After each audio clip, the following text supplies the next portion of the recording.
இந்த காலத்துல ஒருத்தன் ஒரு சாமியார் கிட்ட போனா ஒரு 1000 ரூபாய அவர் காலடியில வச்சுட்டு திரும்பி வந்தான். எதுக்கு அதுன்னு கேட்டேன். இன்னைக்கு நான் இந்த அளவுக்கு நல்லபடியா இருக்கிறதுக்கு அவர் தான் காரணம். ஏற்கனவே ஒரு தடவை இவர்கிட்ட வந்து புத்தி சொல்லுங்கன்னு கேட்டேன், மாட்டேன்னு விட்டார். அன்னைக்கு அவர் ஏதாவது எனக்கு புத்தி சொல்லி நான் அது பிரகாரம் நடந்திருந்தேன்னா இன்னைக்கு நான் வீணா போயிருப்பேன். அதுக்காக ஒரு நன்றியை தெரிவிக்கிறதுக்காக தான் இன்னைக்கு வந்தேன், இந்த காணிக்கையை செலுத்துறேன் அப்படின்னு சொல்லிவிட்டு அவன் பாட்டு தெருவில் இறங்கி நடந்து போனான். ஒரு பெரிய இடத்துக்கு போகணும், நிறைய படிச்சிருக்கிறா, பட்டங்கள் எல்லாம் வாங்கியிருக்கிறா, வேலைக்கு எதுக்கும் போகல, அதுக்கு அவசியமும் இல்லை, வசதியான குடும்பம். அந்த பொண்ணுக்கு பொழுதுபோக்கு என்ன தெரியுமா? பத்திரிகை படிக்கிறது, தொலைக்காட்சி பார்க்கறது, வானொலி கேட்கறது, இதுதான் பொழுதுபோக்கு. முக்கியமா அதுல வர்ற விளம்பரங்களை கவனிக்கிறது. சந்தைக்கு ஏதாவது புதுசா பொருள் வந்திருந்தா உடனே காரை எடுத்துட்டு போக வேண்டியது, அதை வாங்கிட்டு வந்துட வேண்டியது. ஒரு நாள் அது மாதிரி ஒரு விளம்பரம் கண்ணில் பட்டது. புதுமையான சமையல் செய்யக்கூடிய சாதனம் ஒண்ணு வந்திருக்கிறதாக செய்தி. உடனே அதை வாங்கணும்னு ஆசை. வழக்கம் போல அன்னைக்கு சாயந்தரமே காரை எடுத்துட்டு புறப்பட்டா. பார்த்தா விலை அதிகம்தான், இருந்தாலும் அதை பத்தி எல்லாம் கவலைப்படல. அதிக விலை கொடுத்து அந்த சமையல் இயந்திரத்தை வாங்கிட்டு வந்துட்டா. ஒரு பெரிய அழகான அட்டைப்பெட்டிக்குள்ள அது இருந்தது. துண்டு துண்டு பாகங்களை அதுக்குள்ள அடுக்கி வைக்கப்பட்டிருந்தது.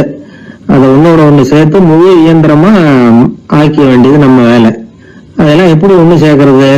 அதுக்காக ஒரு கையேடு அது உள்ளே வச்சிருக்கிறாங்க. அந்த பொண்ணு வீட்டுக்கு வந்தா அட்டைப்பூட்டியை பிரிச்சா, ஒவ்வொரு துண்டு பாகத்தை எடுத்து வெளியில வச்சா, பக்கத்துல அந்த விவர புத்தகத்தை வச்சுக்கிட்டா. அது பிரகாரம் அந்த பாகங்களை இணைச்சு பார்த்தா சரியா வரல. மறுபடியும் எல்லாத்தையும் பிரிச்சு பரப்பி வச்சுட்டு ஆரம்பத்துல இருந்து வர்றா, அப்பவும் சரியா வரல. சரி, நேரம் அந்த கடைக்கு போய் அங்கிருந்தே ஒரு ஆளை அழைச்சிட்டு வந்துருவோம் அப்படின்னு சொல்லி காரை எடுத்துட்டு அவ புறப்பட்டா. கடையில இருந்து ஒரு ஆளை கையோட அழைச்சிட்டு வந்தா. 2 பேரும் வந்து சேர்ந்தாங்க. அங்க அவங்களுக்காக ஒரு ஆச்சரியம் காத்துக்கிட்டு இருக்கு. வீட்டுல என்ன ஆச்சுன்னா, அந்த சமையல் இயந்திரம் அழகா கோக்க போட்டு அங்க இருக்குது. அது மட்டும் இல்ல, அதுல சமையல் வேலையும் நடந்துகிட்டு இருக்குது. யார் அதை பண்ணது? அவளுக்கு ஆச்சரியம். சமையல் வேலை செய்கிற பணிப்பெண் அங்க வந்தா. வேலை செய்யறவோ நான் தான் அதை செஞ்சேன்னா. அந்த பொண்ணுக்கு படிக்க தெரியாது, பள்ளிக்கூடத்துக்கே போனதில்லை, சமைக்க தெரியும், அவ்வளவுதான். படிப்பறிவு இல்லாத காரணத்தினால அந்த குறிப்பு புத்தகத்தையும் அவளால படிச்சிருக்க முடியாது. எப்படி இதை பொறுத்தன அப்படின்னு ரொம்ப ஆச்சரியமா கேட்டாவோ.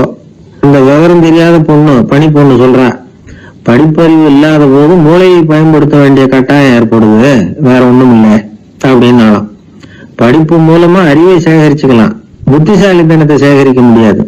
தகவல் அறிவுங்கிறது ஞானம் ஆகாது அப்படின்னு சொல்லுவாங்க. அதுதான் இதுல முக்கியம். நம்மாலும் ஒருத்தன் ரயில்ல பிரயாணம் பண்ணா, ராத்திரி பூரா பயணம், விடிஞ்சதும் பார்த்தா அவன் பொட்டியை காணல, யாரா திருவிட்டு போட்டாங்க. அதுக்காக அவன் கவலைப்படணும்ல, கவலைப்படல, சிரிச்சுக்கிட்டு இருக்கிறான். எதிரில இருந்தவர் கேட்டார், ஏங்க பெட்டியை அவனோ எடுத்துட்டு போட்டானே, அதுக்காக கவலைப்படலையா நீங்க அப்படின்னாரு. நான் எதுக்காக கவலைப்படணும், அதோட சாவி என்கிட்ட தானே இருக்கு அப்படின்னு. இவன்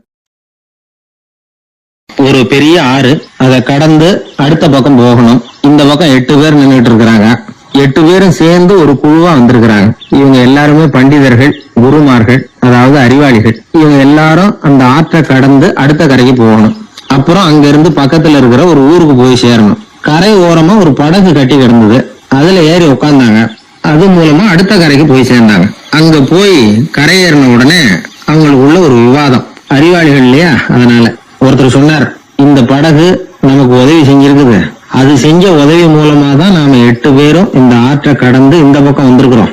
இது செஞ்சிருக்கிற உதவிக்கு நாம நன்றி செலுத்தணும், பதில் மரியாதை செய்யணும். அதை எப்படி செய்யறது அப்படின்னார். இன்னொருத்தர் அதுக்கு ஒரு யோசனை சொன்னார். நமக்கு உதவி செஞ்சிருக்கிற இந்த படகுக்கு மரியாதையும் நன்றியும் செலுத்துகிற முறையில அதை நாம எல்லாரும் நம்ம தலைமையில சுமந்துகிட்டு போறதுதான் நியாயம். ஏன்னா நம்ம அது சுமந்தது இல்லையா, அதுக்கு பதிலா நாம அதை சுமக்கணும், அதுதான் சரியான நன்றியா இருக்கும் அப்படின்னார். இதுதான் சரியான யோசனைன்னு எல்லாரும் ஒத்துக்கிட்டாங்க. அவ்வளவுதான். உடனே அந்த படகை தூக்கி தலையில வச்சுக்கிட்டு 8 பேரும் நடக்க ஆரம்பிச்சிட்டாங்க. அப்படியே அவங்க போக வேண்டிய கிராமத்துக்கு போய் சேர்ந்தாங்க. அந்த ஊர் மக்களுக்கு இது வேடிக்கையா இருந்தது. ஆச்சரியமா அவங்கள பார்த்தாங்க.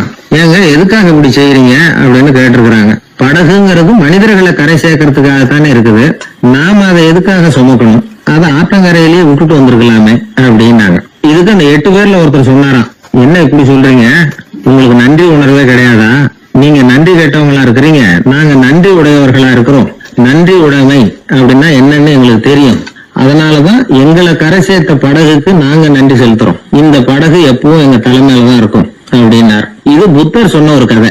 வழி இருக்கு பாருங்க, அதையே முடிவுன்னு நினைச்சு வாழ்நாள் பூரா புடிச்சுக்கிட்டு மனிதர்கள் துன்பப்படுறாங்க அப்படிங்கறது அவருடைய கருத்து. ஒரு மனிதன் ஜபம் பண்றான், வழிபாடு பண்றான், அது மூலமா ஒரு விழிப்புணர்வு கிடைச்சுட்டுதுன்னு வச்சுக்கோங்க. அதுக்கப்புறம் எதுக்கு அந்த ஜபமும் வழிபாடும், தூக்கி எறிஞ்சிட வேண்டியதானே. ஆனா மனுஷன் அப்படி பண்றது இல்ல. வழிபாட்டையே லட்சியமா வச்சுக்கிட்டு அதையே கெட்டியா பிடிச்சுக்குவான். அந்த ஜபத்துக்கு அவன் ஒரு கைதி ஆயிடுறான். அதனால அதை விட்டுட்டு அவனால வெளியில வர முடியல. வழிபாடு மூலமா சாதிச்சுடலாம் அப்படின்னு நினைக்கிறது தப்பு அப்படிங்கிறார் ஓஷோ. ஜபம்ங்கிறது ஒரு முள். காலில் குத்தின முள்ள எடுக்கிறதுக்கு இன்னொரு முள்ள பயன்படுத்துறோம். முள்ள எடுத்தாச்சு, அப்புறம் என்ன, 2 முள்ளையும் வீசி எறிஞ்சிட வேண்டியது தானே. 2 முள்ளுக்குமே இனிமே பிரயோஜனம் இல்லை. பழைய முள் இருந்த இடத்துல புதிய முள்ள குத்தி வச்சா வலிதான் தொடரும். அப்படி செய்யறவன் முட்டாள். ஆனா இப்படிப்பட்ட முட்டாள்களுக்கு உலகத்துல பஞ்சமே இல்லைங்கிறார் அவர். அதனால வழிபாடு ஜபம் அப்படின்னு எல்லாம் சொல்றோமே, அதையெல்லாம் கூட விழிப்புணர்வோடு பயன்படுத்தணும். நம்ம ஆள் ஒருத்தன், அவன் என்னன்னா காலில் ஒரு முள்ள தைச்சுக்கிட்டான், இன்னொரு முள்ளால அதை எடுத்துக்கிட்டு இருக்கிறான். ரொம்ப நேரமும் முயற்சி பண்ணிட்டு இருந்தான். கடைசியா அப்பாடா எடுத்தாச்சு அப்படின்னு சொல்லிவிட்டு மறுபடியும் முள்ள எடுக்க ஆரம்பிச்சான். என்னப்பா அதுதான் முள்ள எடுத்துட்டிய, அதுக்கப்புறம் என்னத்துக்கு முயற்சி பண்ணிட்டு இருக்கிறேன்னு கேட்டாங்க.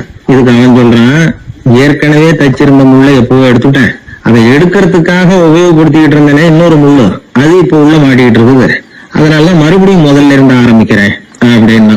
இப்படி வாழ்க்கையில முதல்ல இருந்து ஆரம்பிக்கிறவர்களும் அதிகம், முதல்லயே இருந்துகிட்டு இருக்கிறவங்களும் அதிகம். வாழ்க்கையில படிப்படியா முன்னேறணும், வாழ்க்கையை புரிஞ்சுக்கிட்டு முன்னேறணும். அதுக்கு இந்த பெரியவர்கள் சொல்லுகிற தத்துவத்தை எல்லாம் சரியா புரிஞ்சுக்கிட்டு அது பிரகாரம் நாம நடக்கணும். தந்தியை விட வேகமா போகக்கூடியது எது அப்படின்னு கேட்டார் ஒருத்தர். வதந்தின்னார் இன்னொருத்தர். அவர் அப்படி சொன்னதுல ஒன்னும் தப்பு இல்ல. வதந்தி வேகமா பரவறதுக்கு என்ன காரணம்? 1க்கு 2 மிகைப்படுத்தி சொல்ற மனுஷ சுபாவம் ஒரு காரணம், சொல்றதை அப்படியே நம்புறது இன்னொரு காரணம். எப்பொருள் யார் யார் வாய் கேட்கணும் அப்பொருள் மெய்ப்பொருள் காண்பது அறிவு அப்படின்னாரு வள்ளுவர். யாரு எதை சொன்னாலும் அதை அப்படியே நம்ப கூடாது, அறிவு வேலை செய்யணும். அதுல எந்த அளவுக்கு உண்மை இருக்குது அப்படின்னு கண்டுபிடிக்கணும். முக்கியமான பொறுப்புல உள்ளவங்களுக்கு இது ரொம்ப முக்கியமா தேவைப்படுகிற ஒரு தகுதி. ஒரு நாட்டுல ஒரு சாதாரண ஆள் ஒருத்தன் இருந்தான், அவன்கிட்ட ஒரு கழுதை இருந்தது, ரொம்ப பிரியமா வளர்த்தான். அவனுக்கு ரொம்ப நெருக்கமான நண்பன். வேற மனுஷங்க யாரும் கிடைக்கல போல இருக்குது. அந்த கழுதைக்கு கந்தர்வ சேனன் அப்படின்னு பேர் வச்சான். அந்த பேரை சொல்லிதான் அவன் கூப்பிடுறது வழக்கம். அவ்வளவு பிரியமா வளர்த்த அந்த கழுதை ஒரு நாள் திடீர்னு செத்து போச்சு. எப்படி இருக்கும் அவனுக்கு? ரொம்ப சங்கடப்பட்டான், சாப்பிட கூட பிடிக்கல. அவனுக்கு முகத்தை முன்னு வச்சுக்கிட்டு அவன் பாட்ட உட்காந்துருக்கிறான். இந்த நேரம் பார்த்து அவனுக்கு வேண்டியப்பட்ட ஒருத்தன் அந்த பக்கமா வந்தான். அவனை பார்த்தான், ஏன்டா இப்படி உட்காந்துருக்குற அப்படின்னு கேட்டான். கந்தர்வ சேனை செத்து விட்டதா சொல்லி குளிங்க அழ ஆரம்பிச்சுட்டாங்க. கந்தர்வ சேனன் யாருன்னு கேட்டாங்க. இவன் இப்படி கேட்ட உடனே அவன் இன்னமும் சத்தம் போட்டு ஒவ்வொன்னு கத்த ஆரம்பிச்சுட்டான். துக்கம் அதிகமாயிட்டு அவன் அழற வேகத்தை பார்த்ததும், சரி கந்தர்வ சேனன்ங்கிறது முக்கியமான ஒரு பெரிய மனுஷன் போல இருக்கு அப்படின்னு இவன் முடிவு பண்ணிட்டான். நம்ம ஃப்ரெண்டோட துக்கத்தை நாமளும் பகிர்ந்துக்கணும்னு நினைச்சான். உடனே தலையை மொட்டை அடிச்சுக்கிட்டான், மீசை எடுத்துட்டான், கருப்பு உடை போட்டுக்கிட்டான். கந்தர்வசேனன் இறந்த செய்தி இப்படி காத்து வாக்குல பரவ ஆரம்பிச்சது ஊர் பூரா. ஊர்ல உள்ளவங்க எல்லாம் இந்த செய்தியை கேட்டதும் அவங்களும் தலையை மொட்டை அடிச்சுக்கிட்டு கருப்பு துணி போட்டுக்க ஆரம்பிச்சுட்டாங்க. ஒரே நாள்ல நகரம் பூராவும் துக்கத்துல ஆழ்ந்து போச்சு. எங்க பார்த்தாலும் மொட்டை தலை, கருப்பு துணி. அந்த நாட்டு அமைச்சர் இதை பார்த்தார். ஜனங்கள் எல்லாம் வருத்தமா இருக்கிறாங்களே அப்படின்னு நினைச்சு சில பேரை கூப்பிட்டு விசாரிச்சார், என்ன விஷயம் அப்படின்னு. கந்தர்வசேனன் செத்துட்டார், அதனாலதான் இப்படி துக்கம் அனுஷ்டிக்கிறோம் அப்படின்னாங்க. அவராவது கொஞ்சம் யோசனை பண்ணி பார்த்திருக்கலாம்ல. கந்தர்வ சேனன்னு சொல்றீங்களே, யார் அது அப்படின்னு விசாரிக்கலாம்ல. விசாரிக்கல. மக்கள் துயரத்துல நாமளும் பங்கெடுத்துக்கணும் அப்படின்னு தான் அவர் நினைச்சார். அவரும் உடனே மொட்டை அடிச்சுக்கிட்டு கருப்பு சட்டை போட்டு ஆரம்பிச்சுட்டார். அமைச்சர் இப்படி இருக்காருங்கிற செய்தி அரசருக்கு எட்டுச்சு. அவர் என்ன பண்ணாரு, அவரும் மொட்டை போட்டுக்கிட்டு தூக்கம் அனுஷ்டிக்க ஆரம்பிச்சுட்டார். அன்னைக்கு ராத்திரி ராஜா மொட்டை தலையோட அந்த புறத்துக்கு வர்றார், முகத்தை முன்னு வச்சுக்கிட்டு. ராணி பார்த்தாங்க, என்னங்க இது, என்ன விஷயம், உங்க துக்கத்துக்கு என்ன காரணம்னு கேட்டாங்க. ராஜா ரொம்ப கவலையோட, கந்தர்வசேனன் செத்து விட்டாராம், ஜனங்கள்லாம் வருத்தத்துல இருக்கிறாங்க, அதனால நானும் அவங்களோட துக்கத்துல பங்கெடுத்துக்கிறேன், ஒரு ராஜாவோட கடமை இல்லையா அது அப்படின்னார். அது சரி, கந்தர்வசேனன் யாரு, உங்க அப்பாவா அண்ணனா, எதுக்காக தலையை மொட்டை அடிச்சிங்க அப்படின்னு கேட்டாங்க ராணி. அதுக்கப்புறம் தான் ராஜா யோசிக்க ஆரம்பிச்சார். ஆமா, அதுவும் சரிதானே, நாம என்னத்துக்கு அவசரப்பட்டு இப்படி பண்ணோம் அப்படின்னு சொல்லி நினைச்சுக்கிட்டு அதுக்கப்புறம் அமைச்சரை கூப்பிட்டார். அப்புறம் விவரம் கேட்டார், யாருங்க இது கந்தர்வசேனங்கிறது யாருன்னு கேட்டார். அவரும் அதுக்கப்புறம் தான் யோசிக்க ஆரம்பிச்சார். அவரு ஜனங்களை கூப்பிட்டு விசாரிச்சார். ஒவ்வொருத்தரா விசாரிச்சுக்கிட்டே கடைசியா அந்த ஆளுகிட்ட போய் சேர்ந்தாங்க. கந்தர்வசேனன் யாருன்னு கேட்டாங்க. என்னோட கழுதைன்னாங்க. ராஜாவும் மந்திரியும் தலையை தொங்க போட்டுக்கிட்டாங்க. எல்லாரும் சொல்றதையும் கண்ணை மூடிட்டு நம்ப ஆரம்பிச்சா கதை இப்படிதான் போக முடியும். இந்த காலத்துல எல்லாம் சில பேர் சொல்ற விஷயம் கப்சா மாதிரி இருக்கும், ரீல் விடுறார் அப்படின்னு நினைப்போம். ஆனா அதுலயும் உண்மை இருக்கும். ஒருத்தர் ரொம்ப பெருமையா சொன்னார், சார் 10 பேர் ஒரே குடையில வந்தோம் சார், ஒரு சொட்டு தண்ணி கூட எங்க யார் மேலயும் படல சார் அப்படின்னார். 10 பேர் ஒரே குடையில வந்திருக்கிறாங்க, ஒரு சொட்டு தண்ணி கூட மேல படலையா, பெருமையா சொன்னார். அது எப்படின்னு கேட்டோம். அவரு சொல்றாரு, ஏன்னா அப்ப மழையே பெய்யல சார் அப்படின்னார். நம்ம உடம்புல ரத்த அழுத்தம் இருக்குது, அது நல்லதா கெடுதலாம். உடனே அது கெடுதல்னு தான் சொல்லுவோம். ஆனா உண்மை அது இல்லை. இயற்கையா உள்ள ரத்த அழுத்தம் நம்ம உடம்புக்கு தேவையான ஒண்ணு. அந்த அழுத்தம் அதிகமா போனாதான் கெடுதல். அததான் நாம பிபின்னு சொல்றோம். ஆனா அது உண்மையிலேயே உயர் ரத்த அழுத்தம், ஹைப்பர் டென்ஷன்.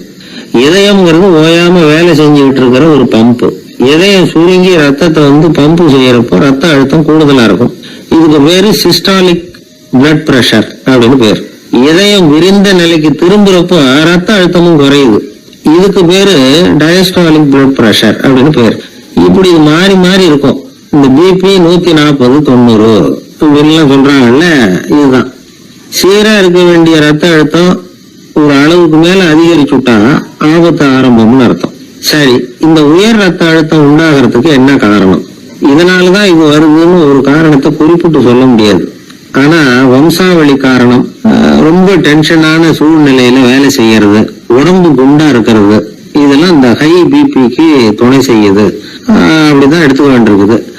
இது கிருமியினால ஏற்படுற வியாதி இல்லை, உடம்புல ஏற்படுற ஒரு பழுது, அவ்வளவுதான். 40 வயசுக்கு மேலதான் பொதுவா இது பாதிக்கும். அதெல்லாம் சரி, ஒருத்தருக்கு உயர் ரத்த அழுத்தம் இருக்குது, அதை கட்டுப்படுத்துறதுக்கு வழி ஏதாவது உண்டா அப்படின்னா உண்டு. மருந்து கொடுத்தும் சரி பண்ணலாம். மருந்து இல்லாத சிகிச்சை முறைகளும் இருக்குது. இப்ப மருந்து சாப்பிடுறதுன்னா டாக்டர் கிட்ட போயிடலாம். அதுக்கு இப்ப சுமாரா 30 விதமான மருந்துகள் இருக்குதான். மருந்தோட உடல் கட்டுப்பாடும் மனக்கட்டுப்பாடும் சேர்ந்ததுன்னா ரொம்ப விசேஷம். அது இருக்கட்டும், மருந்து இல்லாம நாம செய்ய வேண்டியது என்ன, அதை தெரிஞ்சுக்குவோம். முதல்ல சீரான உடற்பயிற்சி, வாக்கிங் ரொம்ப நல்லது. மனசை அமைதிப்படுத்துறதுக்கு யோகாசனம், ஆழ்நிலை தியானம், இது மாதிரியான பயிற்சிகள் நல்லது. ஒரு காலத்துல யோகாசனம் பண்ணுங்க, தியானம் பண்ணுங்கன்னு சொன்னா ஒரு மாதிரியா பார்த்தாங்க. இப்ப மருத்துவ நிபுணர்களே அதெல்லாம் ரொம்ப அவசியம்தான் அப்படின்னு சொல்றாங்க. இன்னொரு அதிசய சிகிச்சை முறை இப்ப வழக்கத்துக்கு வந்திருக்குது, பயோ ஃபீட்பேக் அப்படின்னு பேரு. மூளையின் அழுத்த அலைகளை பதிவு பண்ணி அதை மறுபடியும் உடம்புக்குள்ள செலுத்தி இந்த ரத்த அழுத்தத்தை சீராக்கி போடுவாங்க. சில பேருக்கு இந்த ஹை பிபி பார்டர் லைன்ல இருக்கும், அவங்களுக்குலாம் மருந்துகள் அவசியம் இல்லை. வாழ்க்கை முறையில சில மாற்றங்களை பண்ணிக்கிட்டாவே போதும். பிஹேவியரல் மாடிஃபிகேஷன்ஸ் சொல்றாங்க. அது எப்படின்னா, பரபரப்பான வாழ்க்கை முறையை தவிர்க்கணும். புகை பிடிக்கிற பழக்கம், மது அருந்தும் பழக்கம், இதெல்லாம் இருந்தா விட்டுடணும். சாப்பாட்டுல உப்பை குறைக்கணும். கொழுப்பு சத்து ஆகாரங்களை குறைச்சிக்கணும். முடிஞ்சா விட்டுடலாம். குடும்பத்துல ஏற்கனவே யாருக்காவது ஹை பிபி இருந்தா சந்ததிகள் ஜாகிரதையா இருக்கணும். நடுத்தர வயசு அடைஞ்சவங்க அப்பப்ப அந்த பிபி செக் பண்ணிக்கிறது நல்லது. டாக்டர் சொல்றத நம்மள பல பேர் சரியாவே கேட்கறது இல்லை, அதனாலதான் இடைஞ்சல். ஒரு ஆளு பிபின்னு சொல்லி டாக்டர் கிட்ட போனான்.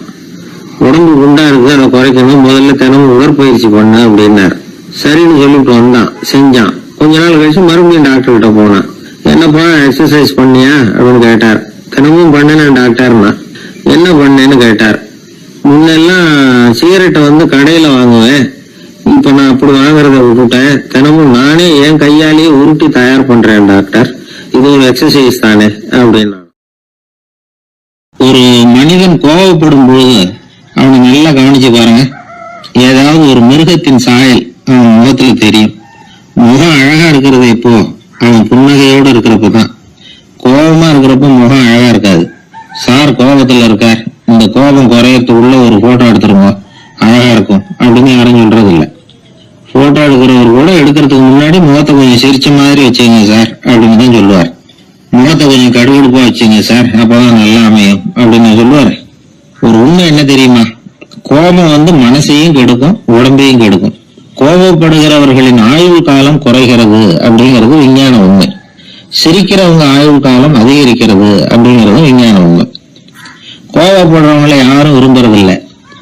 கோபப்படுற அப்பா அம்மா கிட்ட பிள்ளைங்க நெருங்காது. கோபப்படுற அதிகாரிகள் கிட்ட ஊழியர்கள் நெருங்க மாட்டாங்க. கோபப்படுற வாத்தியார்கிட்ட பிள்ளைங்க நெருங்குறது இல்லை.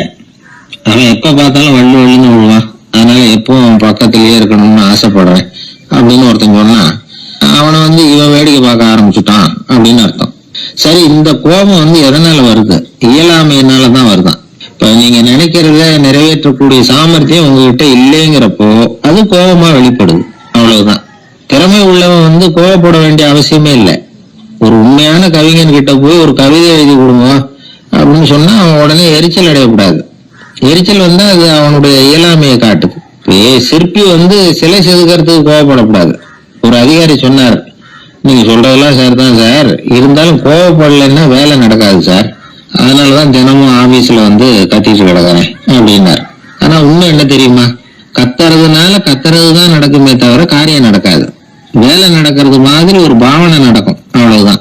தவறு செய்கிறவர்களுக்கு தண்டனை கத்துறது மட்டும் இல்ல, திட்டு வாங்குற யாரும் தான் செஞ்சது தவறுதான் அப்படின்னு ஒத்துக்கிறது இல்லை. அதை அவங்க உணர்றதும் இல்லை. அப்படி இருக்கிறப்போ திட்டுறதுனால என்ன பிரயோஜனம்? திட்டுறது நோக்கம் என்ன? திட்டு வாங்குறவங்க திருந்தணும்ங்கிறது தானே. நோக்கம் நிறைவேறாதுன்னா எதுக்காக கத்தணும்? திட்டுறது மூலமாவே ஒருத்தனை திருத்த முடியும்னா திருடுறவனை எல்லாம் கூப்பிட்டு கொஞ்ச நேரம் திட்டி போயிட்டு வாப்பா இனிமே நீ திருந்திவிட்ட அப்படின்னு சொல்லி வச்சுடலாமே. இதுல நாம முக்கியமா புரிஞ்ச வேண்டியது என்னன்னா, கோபம்ங்கிறது நாம அடுத்தவங்களுக்கு கொடுக்கிற தண்டனை இல்லை, அது நமக்கு நாமே கொடுத்துக்கிற ஒரு தண்டனை. அடுத்தவங்களை திருத்துறதாக நினைச்சுக்கிட்டு நம்ம நாமே கெடுத்துக்கிற ஒரு முயற்சி. நம்ம மனசு கெட்டு போகுது, நம்ம உடம்பு கெட்டு போகுது, அதுதான் கண்ட பலன். நம்ம ஆள் ஒருத்தன் சொன்னா, நான் கோபம் வந்துட்டுதுன்னா அதை மனிதர்கள் மேல காட்ட மாட்டேன் சார், அவங்கள திருத்த முடியாதுன்னு எனக்கு தெரியும் அப்படின்னா. வேற என்ன பண்ணுவேன் அப்படின்னு கேட்டேன். பாத்திரங்கள் பேர்ல காட்டுவேன், வீட்டுல இருக்கிற பாத்திரங்களை எல்லாம் எடுத்து வெளியில வீசி எறிவேன் அப்படின்னா. அதனால கோபம் குறைஞ்சுதா அப்படின்னு கேட்டாங்க. எனக்கு குறைஞ்சுது, ஆனா எதிர்த்த வீட்டுக்காரனுக்கு அதிகமாயிட்டுதுன்னு நானும். அது எப்படிறான்னு கேட்டிருக்காங்க. நான் எனக்கு கோபம் வந்த உடனே நேரம் அவங்க வீட்டுக்குள்ள போய் அங்க இருக்கிற பாத்திரங்களை தான் எடுத்து வெளியில வீசி எறிகிறேன் அப்படின்னு. ஒரு வெளி தேசத்துல இருந்து ஒருத்தர் நம்ம நாட்டுக்கு வந்தார். இங்க ஒருத்தர் அவரை அன்பா கூப்பிட்டு உபசரிச்சார். ஒரு ஆரஞ்சு பழத்தை அவர்கிட்ட கொடுத்தார். கொடுத்து சாப்பிட சொன்னார். அவர் அதை வாங்கினார். அதை அப்படியும் அப்படியும் புரட்டி பார்த்தார். அவருக்கு ஒன்றும் புரியல. ஏன்னா அவர் தேசத்துல அது இல்லை போல இருக்கு. என்ன செய்யறதுன்னு அவருக்கு ஒன்றும் புரியல. அப்படியே கடிச்சு பார்த்தார். கசப்பா இருந்தது. தூக்கி எறிஞ்சிட்டார். அதை ஏன் தூக்கி எறிஞ்சிட்டீங்கன்னு கேட்டார் இவர். கசக்குது, அதை எப்படி சாப்பிடுறது அப்படின்னாரு அவரு. அது அப்படி சாப்பிடக்கூடாது, மேல உள்ள தோலை எடுத்து எரிஞ்சுடணும், இனிப்பான பகுதி உள்ள இருக்குது அப்படின்னு விவரம் சொன்னார் இவர். இப்படி சொன்னவர் ஒரு யோகி. வாழ்வின் வெளிப்பக்கத்திலேயே இருந்துகிட்டு இருந்தா கசப்பான பிரச்சனைகளையே சந்திக்க வேண்டியிருக்கும். உள்பக்கத்துக்கு போகணும், அப்பதான் அங்க இருக்கிற இனிப்பை உணர முடியும் அப்படிங்கிறார் அந்த யோகி. நாமெல்லாம் ரெண்டு வகையான வாழ்க்கை வாழறோமா. மேலோட்டமான வெளிப்படையா உள்ள வாழ்வுங்கிறது ஒண்ணு, உள்ளார்ந்த வாழ்வுங்கிறது ஒண்ணு. வாழ்வின் வெளிப்புறம் பிரச்சனைகளும் சவால்களும் நிறைஞ்சது, உள்புறம் அமைதியா இருக்கிறது. இந்த உள்பக்கத்துலதான் மகிழ்ச்சியான வாழ்வுக்கு தேவையான புதையல் இருக்குதான். யாரு கண்டா அந்த புதையல? ஆழ்நிலை தியானம்லாம் பண்றாங்கல்ல, அது எதுக்காக? அந்த புதையலை கண்டுபிடிக்கிறதுக்கு தான். நாம் அந்த உள்பக்கத்துக்கு போய் அங்க உள்ள ஊக்க சக்தியையும் புத்திசாலித்தனத்தையும் பொறுக்கி எடுத்துக்கிட்டு அன்றாட வாழ்க்கையில அதையெல்லாம் உபயோகப்படுத்தணும். மனசு ஒரு குரங்கு மாதிரி அலையுதுங்கிறோம், அதை கட்டுப்படுத்த முடியலங்கிறோம். மனசு அலையிறது உண்மைதான். தேனி எதுக்காக அலையுது? தேனுக்காக அலையுது. அது மாதிரிதான் மனசும் அலையுது. மகிழ்ச்சி, சாந்தி இதுகளை தேடி அலையுது. மனசை உள்பக்கமா அலைய விடணும். மகிழ்ச்சியான வாழ்வுக்கு என்னென்ன தேவைங்கிறத இந்த யோகி சொல்றார். ஊக்கம், புத்திசாலித்தனம், அமைதி, சாந்தம். இது எல்லாம் நம்ம கிட்ட நமக்குள்ளேயே இருக்குது. அதனாலதான் சொர்க்கம் நமக்குள்ளே இருக்குன்னு சொல்றது. புதையல நமக்குள்ளேயே வச்சுக்கிட்டு அதை தேடி புலம்பிக்கிட்டு இருக்கிறதுக்கு ரொம்ப வேடிக்கைங்கிறார் அவர். இதெல்லாம் கேட்கிறப்போ உங்கள பல பேருக்கு கோபம் கூட வரலாம். என்ன சார் இது, இந்த ஒரு தகவல்ல ஏதாவது உபயோகமா சொல்லுவீங்கன்னு பார்த்தா இன்னமும் தத்துவம் எல்லாம் பேசிக்கிட்டு இருக்கிறீங்களேன்னு நினைக்கலாம் நீங்க. இதுவும் உபயோகமான விஷயம்தான். நாம தியானம் அது இதுன்னு எதுவும் பண்ணலன்னா கூட மனசுல அழுத்தமோ இறுக்கமோ இல்லாம எப்பவும் சந்தோஷமா இருக்கிறதுக்கு பழகிட்டா அதுவே போதும். ஏன்னா மன இறுக்கத்தினாலேயே ஏகப்பட்ட நோய்கள் வருதான். பெருவாரியான உடம்பு கோளாறுகளுக்கு வாழ்க்கையின் விரக்தியாலேயும் தோல்விகளாலேயும் ஏற்படுற மன இறுக்கம் தான் காரணம்ங்கிறது மருத்துவ ஆராய்ச்சி முடிவு. நான் இறுக்கம் இல்லாம இருக்கிறதுக்கு தான் பிரியப்படுறேன், இந்த சமூகம் அதுக்கு இடம் கொடுக்கலையே, என்ன பண்றது அப்படிங்கிறது சில பேரோட கேள்வி. இந்த சமூகத்தை சரி செய்ய வேண்டியது நாம தான், நம்மளை சரி பண்ணிக்க வேண்டியது நாம தான். நான் சரியா இருக்கிறேன், சமூகம் சரியில்லைன்னு அதை ஒதுக்கி பிரயோஜனம் இல்லை. ஒரு குடும்பஸ்தர், அவர் மனசுல எப்பவும் டென்ஷன். அவர் டென்ஷன் இல்லாம இருக்கிறதுக்கு பழகிக்கிட்டார். அதுக்கப்புறமா அவர் சொல்லுவார், நான் ஒன்னும் ஆழ்நிலை தியானம்லாம் பண்ணல, இருந்தாலும் என் மனசு எப்பவும் அமைதியா தான் இருக்குது. இவ்வளவுக்கும் எங்க வீட்டுல தினமும் என் சம்சாரத்துக்கும் எங்க அம்மாவுக்கும் சண்டை நடந்துகிட்டே தான் இருக்கும் அப்படிம்பார். அது சரிங்க, உங்க அம்மா ஒரு பக்கம், உங்க மனைவி ஒரு பக்கம், அவங்க 2 பேரும் சண்டை போடுறப்போ நீங்க எந்த பக்கம் இருப்பீங்க அப்படின்னு கேட்டார் ஒருத்தர். அந்த சமயம் நான் வீட்டுக்கு வெளிப்பக்கம் இருப்பேன் அப்படின்னார் அவர். ஒரு தடவை கலைவாணர் NS கிருஷ்ணன் பேராசிரியர் கல்கியை சந்திச்சு பேசிக்கிட்டு இருந்தாராம். கலைவாணர் கல்கியை பார்த்து, எனக்கு கதை எழுத ஆசையா இருக்கு, எப்படி எழுதுறதுன்னு கேட்டாராம். கதை எழுதுறதுக்கு 4 மை வேணும்னாராம் கல்கி. அப்படியா, அப்படின்னா என்னென்ன கலர் மை அப்படின்னு கேட்டிருக்காரு கலைவாணர் சிரிச்சுக்கிட்டே. நான் சொன்னது கலர் மை இல்ல, அது வேற மை. அதாவது கதை எழுதுறதுக்கு தேவைப்படுகிற 4 மை எதுன்னா, 1 திறமை, 2 பேணாமை, 3வது தனிமை, 4வது பொறுமை அப்படின்னாராம். உடனே கலைவாணர், உங்க யோசனை அருமை அப்படின்னாராம். அதுதான் கலைவாணர். பொதுவா எழுத்தாளர்கள் எழுதுற மாதிரி நடந்துக்கிறது இல்ல, ஆனா கலைவாணர் என்ன சொல்லுவாரோ அதே மாதிரி நடந்துக்குவார். எல்லாருக்கும் எல்லாம் கிடைக்கணுங்கிற கருத்தை சினிமா படங்கள்ல வலியுறுத்துவார். அதே மாதிரி நடைமுறை வாழ்க்கையிலேயும் எல்லாருக்கும் எல்லாமே கொடுப்பார். பணம், பதவி, புகழ் இப்படி எதுவுமே இல்லாத ஒரு சாதாரண மனுஷனா இருந்தா கூட இவர் மனுஷனுக்கு கொடுக்கற மரியாதையில கொஞ்சமும் குறைச்சல் இருக்காது. இந்த குணம் சாதாரணமா எல்லாருக்கும் இருக்கிறது இல்ல. அவரு சினிமா தியேட்டருக்கு போய் சினிமா பாக்குறது வழக்கம். அவரு வந்திருக்கிறாருங்கிறது தெரிஞ்சா போதும், வெளியில பிச்சைக்காரங்க வந்து கூடிடுவாங்க. இது அவருக்கு தெரியும். வெளியில நம்மளை நம்பி ஒரு கூட்டம் காத்துக்கிட்டு இருக்குமேன்னு நினைப்பார். உடனே ஒரு 100 ரூபா நோட்டை கொடுத்து சில்லறையா மாத்திட்டு வர சொல்லுவார். படம் முடிஞ்சு வெளியில வர்றப்போ சில்லறையோட வருவார். எல்லாருக்கிட்டையும் கொடுத்துருவார். ஏன்னா எல்லாரும் தேடிட்டு வருவாங்க அவரை. என்ன எல்லாரும் சௌக்கியமா இருக்கிறீங்களா அப்படின்னு பிரியமா விசாரிப்பார். ஏதோ ரொம்ப நெருங்கின சொந்தக்காரங்களை விசாரிக்கிறது மாதிரி விசாரிப்பாரு. தன்கிட்ட இருக்கிற சில்லறையை எல்லாருக்கும் சமமா பிரிச்சு கொடுத்துட்டு தான் அங்கிருந்து புறப்படுவார். ஒரு நாள் அது மாதிரி புறப்படுற சமயத்துல ஒரு சின்ன பையனுக்கு சில்லறை எதுவும் கிடைக்கல கொடுக்கறதுக்கு. இது கலைவாணருக்கு தெரியாது. கார்ல ஏறி புறப்பட்டு போயிட்டார். அந்த பையன் காரை புடிச்சுக்கிட்டு பின்னாடியே ஓடியாந்துருக்கிறான். ஐயா, நீங்களே இல்லைன்னு சொன்னா நான் என்ன பண்றது, இன்னைக்கு பட்னி தான், அம்மாவுக்கு வேற உடம்பு சரியில்லை அப்படின்னு கத்திட்டே ஓடியாந்தானா. கலைவாணர் கவனிச்சுட்டார். உடனே காரை நிறுத்த சொன்னார். இறங்கினார். அந்த சின்ன பையனை கட்டி பிடிச்சுக்கிட்டு, என்ன மன்னிச்சுக்கப்பா, நான் கவனிக்காம வந்துட்டேன் அப்படின்னு சொல்லி அழ ஆரம்பிச்சுட்டாராம். இன்னொரு தடவை இதே மாதிரி ஒரு தியேட்டர்ல இருந்து வெளியில வந்திருக்கிறார். ஒரு ஆள் அவர்கிட்ட வந்து நின்றுருக்கார். அவர் கொடுக்கறதுக்கு இவர்கிட்ட பணம் இல்ல. பணம் இல்லையாப்பா அப்படின்னாராம். உங்ககிட்டயே இல்லையா அப்படின்னாராம் அவரு. கலைவாணருக்கு மனசு ரொம்ப சங்கடமா போச்சு. உடனே புறப்பட்டு வீட்டுக்கு போனார். அங்க இங்க தேடி பார்த்து அங்க இருந்த கொஞ்சம் நெஞ்ச சில்லறை எடுத்தார். காரு டிரைவரை கூப்பிட்டார். தியேட்டர் வாசல்ல நின்றுகிட்டு இருந்த ஆசாமியோட அங்க அடையாளங்களை சொன்னார். காரை எடுத்துட்டு போய் அந்த ஆளை கண்டுபிடிச்சு இந்த காசை கொடுத்துட்டு வா அப்படின்னு அனுப்பி வச்சாராம். பிச்சை போடுறதுக்காக காரை அனுப்புனதாக வேற யார பத்தியாவது நீங்க கேள்விப்பட்டிருக்கிறீங்களா? அவர் ஒரு வித்தியாசமான மனிதர், வித்தியாசமான கலைஞர். கலைவாணரோட சகோதரர் கல்யாணம் நடந்தது. அதுல தியாகராஜ பாகவதர் கச்சேரி முடிஞ்ச உடனே அதுல சம்பந்தப்பட்ட கலைஞர்களுக்கெல்லாம் கலைவாணர் பரிசுகள் கொடுக்கிறார். அந்த கச்சேரியில கடம் வாசிச்சவருக்கு மட்டும் மத்த எல்லாருக்கும் கொடுத்ததை விட பெருசா ஒரு வெள்ளி கோப்பையை பரிசா கொடுத்தாராம். மத்தவங்களுக்கு எல்லாம் சின்னதா கொடுத்துட்டு கட வித்துவானுக்கு மட்டும் பெருசா பரிசு கொடுக்குறீங்களே ஏன்னு கேட்டிருக்கிறாங்க. அதுக்கு கலைவாணர் விளக்கம் கொடுத்தாராம். இப்பெல்லாம் ரயில்ல கூட்டம் அதிகங்கிறது உங்களுக்கு எல்லாருக்கும் தெரியும். இந்த வித்துவான் இவ்வளவு பெரிய மண்பானைய ரயில்ல ரொம்ப பத்திரமா உடையாம ரொம்ப தூரத்துல இருந்து கொண்டு வந்திருக்கிறாரே, அது என்ன சாமான்யமான காரியமா? அவரோட அந்த சாமர்த்தியத்தை பாராட்டுறதுக்காக தான் அவருக்கு இவ்வளவு பெரிய பரிசு அப்படின்னா. அங்க ஒரு முனிவர் இருந்தார். சுவாமி, என்ன ஆசீர்வாதம் பண்ணுங்க, எனக்கு ஏதாவது புத்தி சொல்லுங்க அப்படின்னா அவர் ஆசீர்வாதம் பண்ணார். அதுக்கப்புறம் சொன்னார், மகனே, நீ எந்த காரியத்தை செஞ்சாலும் செய்யறதுக்கு முன்னாடி ஒரு தடவை அதனால ஏற்படக்கூடிய விளைவுகளை நல்லா யோசிக்கணும். உன் மனசுக்கு அது சரின்னு தெரிஞ்சா மட்டும் அதை செய்யணும் அப்படின்னார். அரசன் அவர் சொன்னதை அப்படியே மனசுல வாங்கிக்கிட்டான். அவர் காலடியில விழுந்து வணங்கினான்.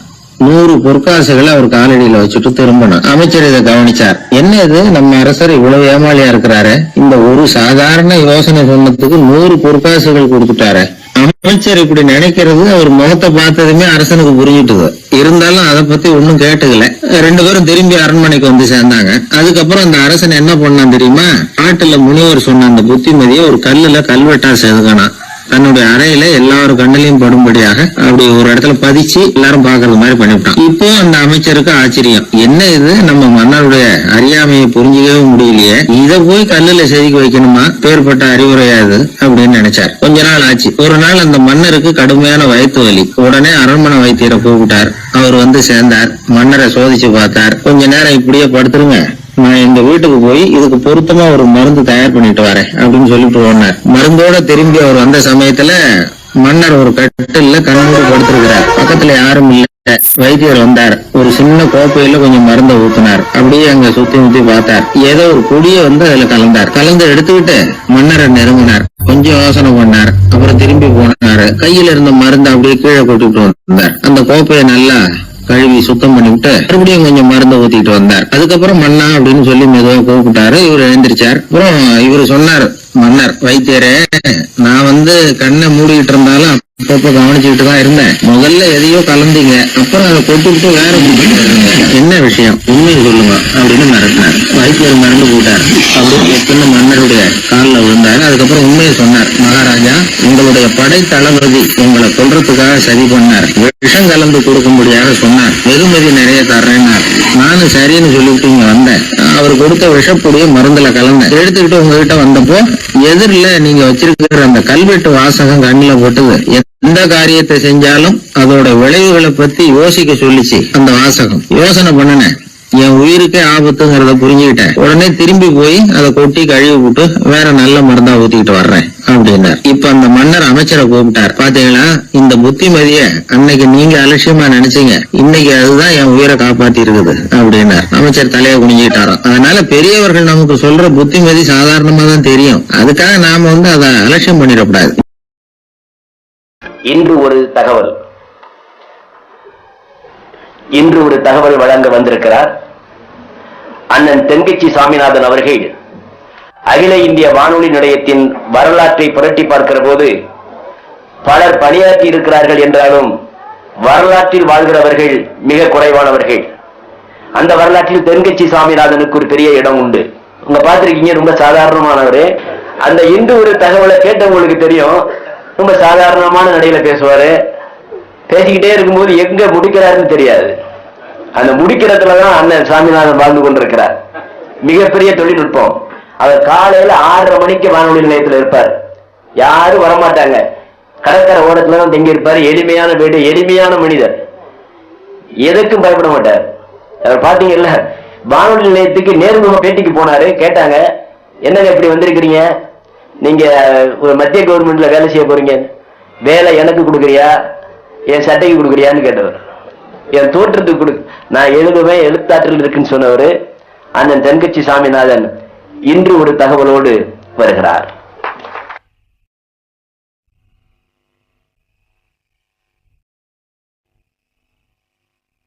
இருக்கிற எல்லாருக்கும் வணக்கம். நான் இப்பொழுதுதான் முதல் தடவையாக இந்தியாவை விட்டு வெளியில வந்திருக்கிறேன். அதுவும் உங்கள் ஊருக்கு வந்ததுல ரொம்ப சந்தோஷம், மகிழ்ச்சி. என்னை பத்தி ரொம்ப பெருமையாக பிச்சினிக்காடு இளங்கோ அவர்கள் பெருமையா பல வார்த்தைகள்லாம் சொன்னார். அவர் அவ்வளவு பெருமையாக சொன்னதற்கு காரணம் அவ்வளவு நானே அவருக்கு எழுதி கொடுத்தது.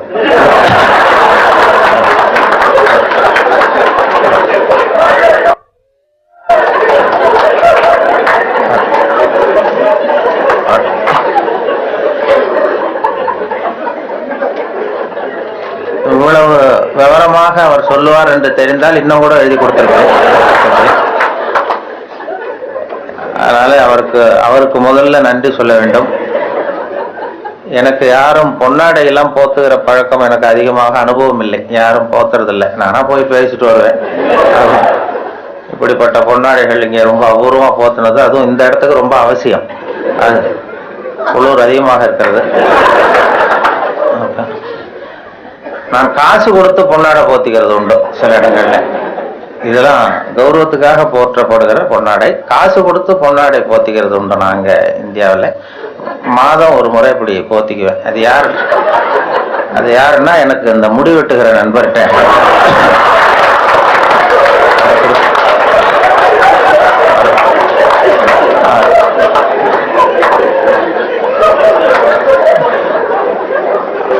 அப்படி போத்தி கொள்வது வழக்கம். அன்பழகன் அவர்கள் எனக்கு இப்பதான் பழக்கம். இந்த நிகழ்ச்சியில எல்லாரும் ரொம்ப காலமா அவர்கிட்ட பழக்கம். ஆனா அவருடைய பேர் ஆல்ரெடி அவரா இவர்னு நினைச்சேன். இவர் கூப்பிட்ட பிறகு அவரை பார்த்தோம். சின்ன வயசுல நான் பாலச்சந்தருடைய படங்கள் எனக்கு ரொம்ப பிடிக்கும். அவருடைய படத்தை ரொம்ப விரும்பி பார்க்கறது உண்டு. அப்போ அந்த பட்டியல்ல துணை இயக்குனர் அல்லது உதவி இயக்குனர் பட்டியல்ல மா அன்பழகன் பார்த்த ஞாபகம் எனக்கு மனசுல பதிஞ்சிருந்தது. அப்புறம் இவர் சொன்னது அதுக்கு பிறகு இந்த நிகழ்ச்சிக்கு ஒத்துக்கிட்ட பிறகு அப்புறம் பார்த்தா அவர் தான் இவர் அப்படின்னு சொன்னாங்க. அதனால அவருடைய பேர் எனக்கு ரொம்ப அனுபவம். அப்புறம் அவரே பொது செருப்பு கடிக்கும்னு ஒரு படம் எடுத்தாருங்கிறதெல்லாம் கேள்விப்பட்டேன். பொது செருப்பு கடிக்கும்னு எடுத்த பிறகுதான் செருப்பு காலை மட்டும் இல்லை கையையும் கடிக்கும் அப்படிங்கிறத அவர் புரிந்து கொண்டிருப்பார்னு நினைக்கிறேன். அதுக்கு பிறகு சரி நம்ம இனிமே உடம்பு பூரா கடிக்கிறதுக்கு முன்னாடி வந்துருவோம் இங்கே அப்படின்னு சொல்லி இங்க வந்துட்டார். இங்கதான் அவர் கடிபடாமல் இருக்கிறார். நல்லா அவருடைய சிந்தனை வித்தியாசமா நான் பார்த்து அவருடைய புத்தகத்தை எப்பொழுதுமே இது மாதிரி புத்தகம் வெளியிட்டேன்னா அந்த அவங்க வெளியிடுற புத்தகத்தை பரீட்சைக்கு படிக்கிறது மாதிரி படிக்கிறது. அப்பதான் அதை பத்தி விவரமா தெரியும்னு சொல்லி படிச்சு வச்சுக்குவேன். அவர் புத்தகம் அது மாதிரி ஆரம்பத்துல சொன்னது மாதிரி செய்திகளை கவிதையாக்கி இருக்கிறாருன்னு சொன்னாங்களே, அது செய்திகளை கூட கவிதையாக்கல, செய்திகள் ஏற்படுத்தின உணர்வுகளை அவர் கவிதையாக்கி இருக்கிறார். செய்தி அப்படியே கவிதையாக்கி பிள்ள. இப்போ அது மாதிரி இப்போ ஒரு இதுல எங்கேயோ ஒரு இடத்துல பவுன் கிடைக்குது, பூமியில காங்கோவிலேயே எங்கேயோ பொண்ணு கிடைக்குதுன்னு மனிதர்கள் சல்லடை போட்டு அலசுகிறார்கள்னு ஒரு செய்தி. யாரோ மண்ணுல பொண்ணு கிடைக்குது தங்கம் இருக்குன்னதும் மனிதர்கள்லாம் போய் கும்பலா சல்லடை போட்டு சலிச்சுக்கிட்டு இருந்தாங்களாம். இது செய்தி. இதை இவர் பார்க்கும் பொழுது நானும் சலிச்சு சலிச்சு பாக்குறேன், ஒரு மனுஷன் கூட கிடைக்கலையே அப்படிங்கிறார். அதான் அது அப்படியே செய்தி ஆக்கல. இவர் அதை தன்னுடைய உணர்வுகள், அதாவது தமிழ்ல கவிதை எழுதுறதுக்கு கொடுத்து வைக்கணும் ரொம்ப. என்ன காரணம்னா மொழியியல் அறிஞர்கள்லாம் என்ன சொல்றாங்கன்னா, மொழியெல்லாம் தெரிஞ்சவங்க, மற்ற மொழிகளில் கவிதை இருக்கிறது, தமிழ் கவிதையாகவே இருக்கிறது அப்படின்னு சொன்னாங்க. அப்படி கவிதையாகவே இருக்கிற ஒரு மொழியில கவிதை எழுதுறதுக்கு நாமெல்லாம் கொடுத்து வைக்கணும். தமிழர்களாக பிறந்ததுக்கும் கொடுத்து வைக்கணும். ஏன்னா நம்மளை விட மற்றவர்கள் நிறைய தெரிந்து வைத்திருக்கிறார்கள் தமிழை. அந்த வெளிநாடு போனவங்கலாம் சொல்லியிருக்கிறாங்க. அந்த இது நான் நயாகரா போய் அமெரிக்காவில் நயாகரா பார்த்தவங்க போயிட்டு பார்த்துட்டு என்கிட்ட பேசும்போது சொல்லுவாங்க, அங்க நயாகராவில் நல்வரவுன்னு தமிழ் எழுதி வச்சிருக்கிறாங்களாம். அவங்க போய் கேட்டிருக்கிறாங்க, எதுக்கு இந்த ஊர்ல தமிழ் எழுதி வச்சிருக்கிறீங்களா? உலகத்திலேயே பெரிய அருவி இது, அதே மாதிரி உலகத்திலேயே பெரிய மொழி தமிழ், அதனால எழுதி வச்சிருக்கிறோம் அப்படின்னு சொன்னாங்க. அவங்களுக்கு தெரியுது. ஆனா நம்ம ஊர்ல இங்கிலீஷ்ல தான் எழுதி வைக்கிறோம் நம்ம. அது ஏன்னா அது இருக்கட்டும், இருந்துட்டு போட்டோம் அப்படின்னு. ஆனா அப்படி எழுதினாதான் கௌரவமா பாக்குறாங்க. அதனால அப்படி எழுத வேண்டியிருக்கு.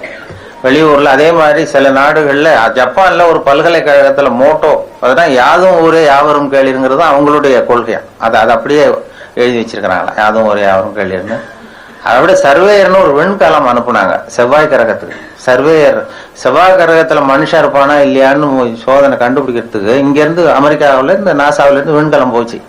அப்ப என்னன்னா அங்க மனிதர்கள் நம்ம விட முன்னேறியவர்கள், நாகரிகத்துல பெரியவங்க எல்லாம் இருப்பாங்கன்னு ஒரு சந்தேகம் அவங்களுக்கு. அப்படி இருந்தா அவங்க எந்த மொழியில பேசுவாங்க, அவங்களுக்கு எந்த மொழி புரிஞ்சிருக்கும் அப்படிங்கறது ஒரு யூகத்துல சில பதிவு செய்யப்பட்ட பேச்சுக்களை இங்க இருந்து அனுப்பலாம். இதுல ஏதாவது ஒரு மொழி புரிஞ்சுக்கிட்டு ஏதாவது பதில் சிக்னல் வரும்.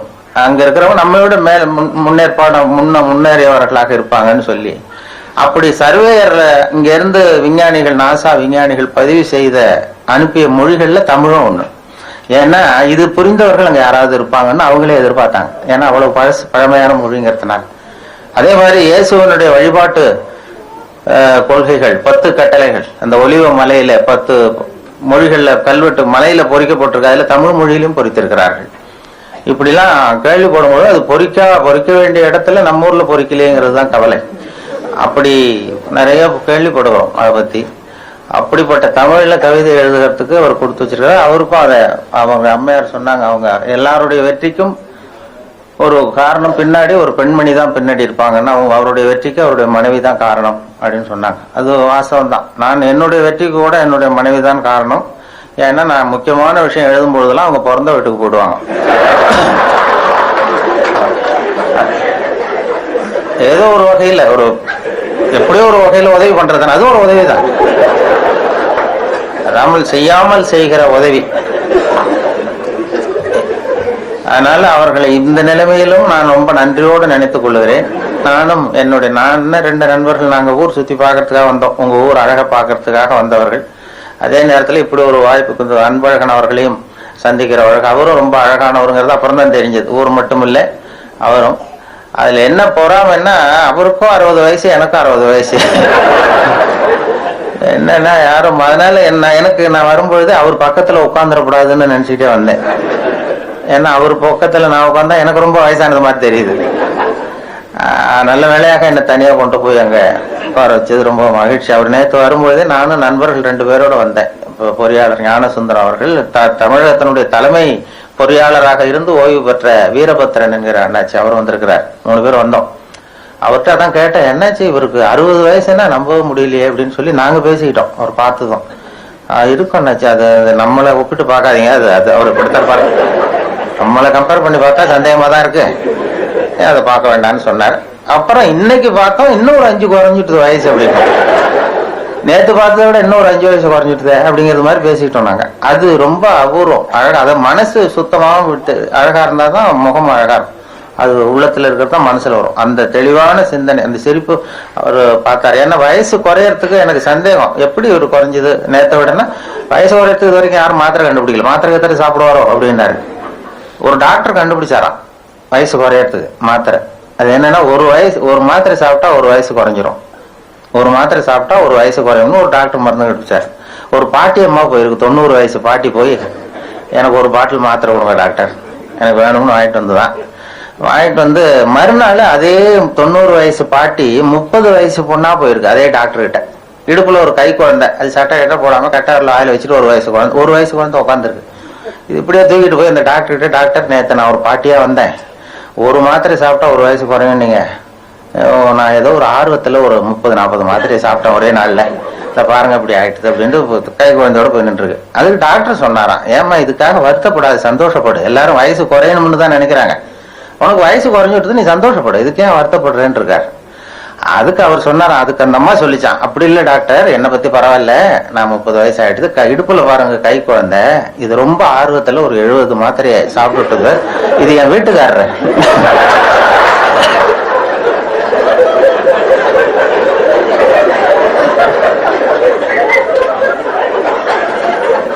இதை நான் இப்படியே தூக்கிட்டு எங்க அலையிறது, எதையாவது மாத்திரை கொடுத்து இறக்கி விடுங்க டாக்டர், கீழே இறங்க மாட்டாங்க, அவரு இறங்க மாட்டேங்கிறாருக்கு.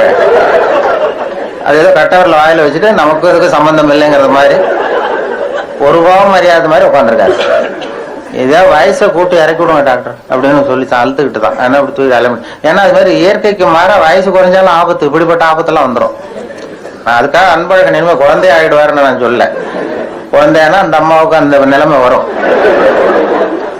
அடுத்த முறை வரும்பொழுது ஒரு அன்பழகனை தூக்கி வச்சுக்கிட்டு கை குழந்தையா வச்சுக்கிட்டு தான் பேசணும் நாங்கள். அப்படி ஆனா வயசு எனக்கு சந்தேகமா இருக்கு, நேற்றை விட 5 குறைஞ்சதுன்னா இன்னும் கொஞ்சம் போக எப்படி ஒரு காலத்துல மண்டி போட்டு நடக்கிற அளவுக்கு வந்துருமோங்கிற பயம். ஆனா அது காரணம் அதுதான், மனசு, இந்த தெளிவான சிந்தனை இதுல தெரியுது.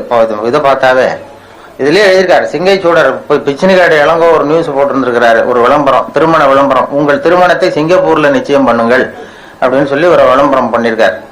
ஏதோ ஒரு திருமண நிலை இது. அதை பார்த்துட்டு ஒரு கவிதை ஆக்கியிருக்கிறார்.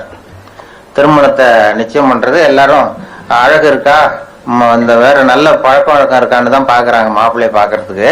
ஆனா திருவள்ளுவர் சொல்லி இருக்கிறாரு, அந்த நல்ல குணம் நல்ல இதெல்லாம் அதை பார்த்து பார்க்கப்படாதா, அந்த அழுக்காறு அவா வெகுளாமை அழுக்காறு இந்த இதெல்லாம் இல்லாத மாப்பிள்ளையா பார்க்கப்படாதா, நீங்க மத்த இதெல்லாம் பாக்குறீங்களேன்னு கேக்குறாரு இந்த விளக்கம் பார்த்துட்டு. நல்ல விளம்பரம். அது திருமணத்தை சொர்க்கத்துல நிச்சயம், சிங்கப்பூரில் நிச்சயம் பண்ணுங்கள் அப்படின்னு சொல்லி பிச்சனிக்காட்டு இளங்கம் இதுல போட்டிருக்காரு. இது ஒரு 30 வருஷத்துக்கு முன்னாடி இருந்ததுன்னா நானும் இங்கேயே நிச்சயம் பண்ணிருப்பேன். ரொம்ப லேட்டா வந்து என்னுடைய கண்ணில் அது பட்டது, அந்த அவரும் அவருடைய கவிதையும். அதனால ரொம்ப அந்த அவருடைய அந்த மனித நேய பண்பு வந்து அதில் தெரியுது. அந்த குழந்தை தன்மைங்கிறது இருக்கணும் மனுஷங்களுக்கு. நமக்கெல்லாம் வந்து குழந்தைத்தனம் இருக்கக்கூடாது, குழந்தை தன்மை. ஆனா மனிதர்கள் வந்து இயல்பா சிரிக்கிறதுக்காக பிறந்தவர்கள். அந்த இயல்பு தன்மையை நாம கட்டுப்படுத்தி வச்சுட்டோம். பல வாழ்க்கையினுடைய நெருக்கடிகள் சிரிப்புங்கிற இயல்பு தன்மையை கட்டுப்படுத்தி விட்டுது.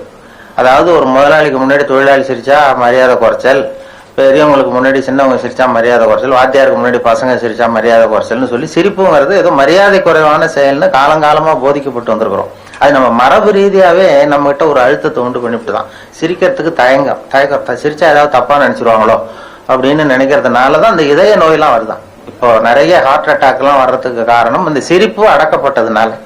அது வந்து இயல்பு தன்மை வந்து அது வெளியில சிரிப்புக்கு வந்து ஜோக்கே தேவைப்படக்கூடாது. இப்ப இந்த அடக்கி பூட்டி வச்சிருக்கிற சிரிப்பை வெளியில கொண்டு வர்றதுக்கு ஜோக்குன்னு ஒரு சாவியை போட வேண்டியிருக்கு. இப்போ சாவி வேலையை தான் செய்யுது இந்த ஜோக்கெல்லாம். அந்த சாவியை போட்டு திறந்து சிரிப்பை அடக்கி இருக்கிறத வெளில கொண்டு வர்றோம். அது அவங்களுக்கு உடம்பு ரீதியான இதை கொண்டு வருதான் அப்படிங்கிறது இப்போ மருத்துவர்கள்லாம் கண்டுபிடிச்சிருக்கிறாங்க.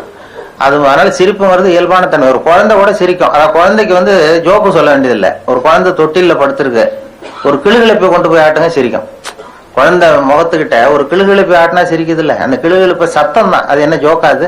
அந்த சத்தமே சிரிக்க வைக்கிறது இல்லை. அதுதான் மனிதத்தை இயல்பு தன்மை நமக்கு. அதனால ஒரு கிளுகிழப்ப குழந்தை முகத்துக்கிட்ட ஆட்டினா சிரிக்கும். அதே கிளுகிழப்பை ஒரு தாத்தா மூஞ்சிட்டு ஆட்டுங்க கோவம் வந்துடும், அடிக்க வருவார். ஏன்னா அப்படி இருந்தவர் இப்படி ஆயிட்டாரு. அது ஆகக்கூடாது. அந்த இயல்பு தன்மை மாறாத ஒரு குழந்தை, நாமெல்லாம் பிறந்து 1.5 மாசத்துல சிரிக்க ஆரம்பிக்கிறோமா? பிறந்து 1.5 மாசத்துல சிரிக்க ஆரம்பிக்கிறோம். அதுதான் முதல் சிரிப்பு, அர்த்தத்தோட சிரிக்கிறது. அது ஒரு குழந்தை வந்து ஒரு நாளைக்கு 200 தடவை சிரிக்குதான்.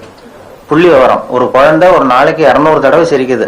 நம்ம மாதிரி உள்ளவங்களாம் 15 தடவை சிரிக்கிறோமா? அது அப்படி. ஏன்னா வாழ்க்கையினுடைய நெருக்கடி எதையும் டென்ஷன் ஆக்கிக்கிட்டு மனசுல இறுக்கத்தை உண்டு பண்ணிட்டு அந்த 200 தடவைங்கிறது இப்ப 20-15 குறைஞ்சிட்டு. அப்படி பண்ணக்கூடாது, குறையாம வச்சுக்கணுங்கிறது தான் இப்ப மருத்துவ ஆலோசனை.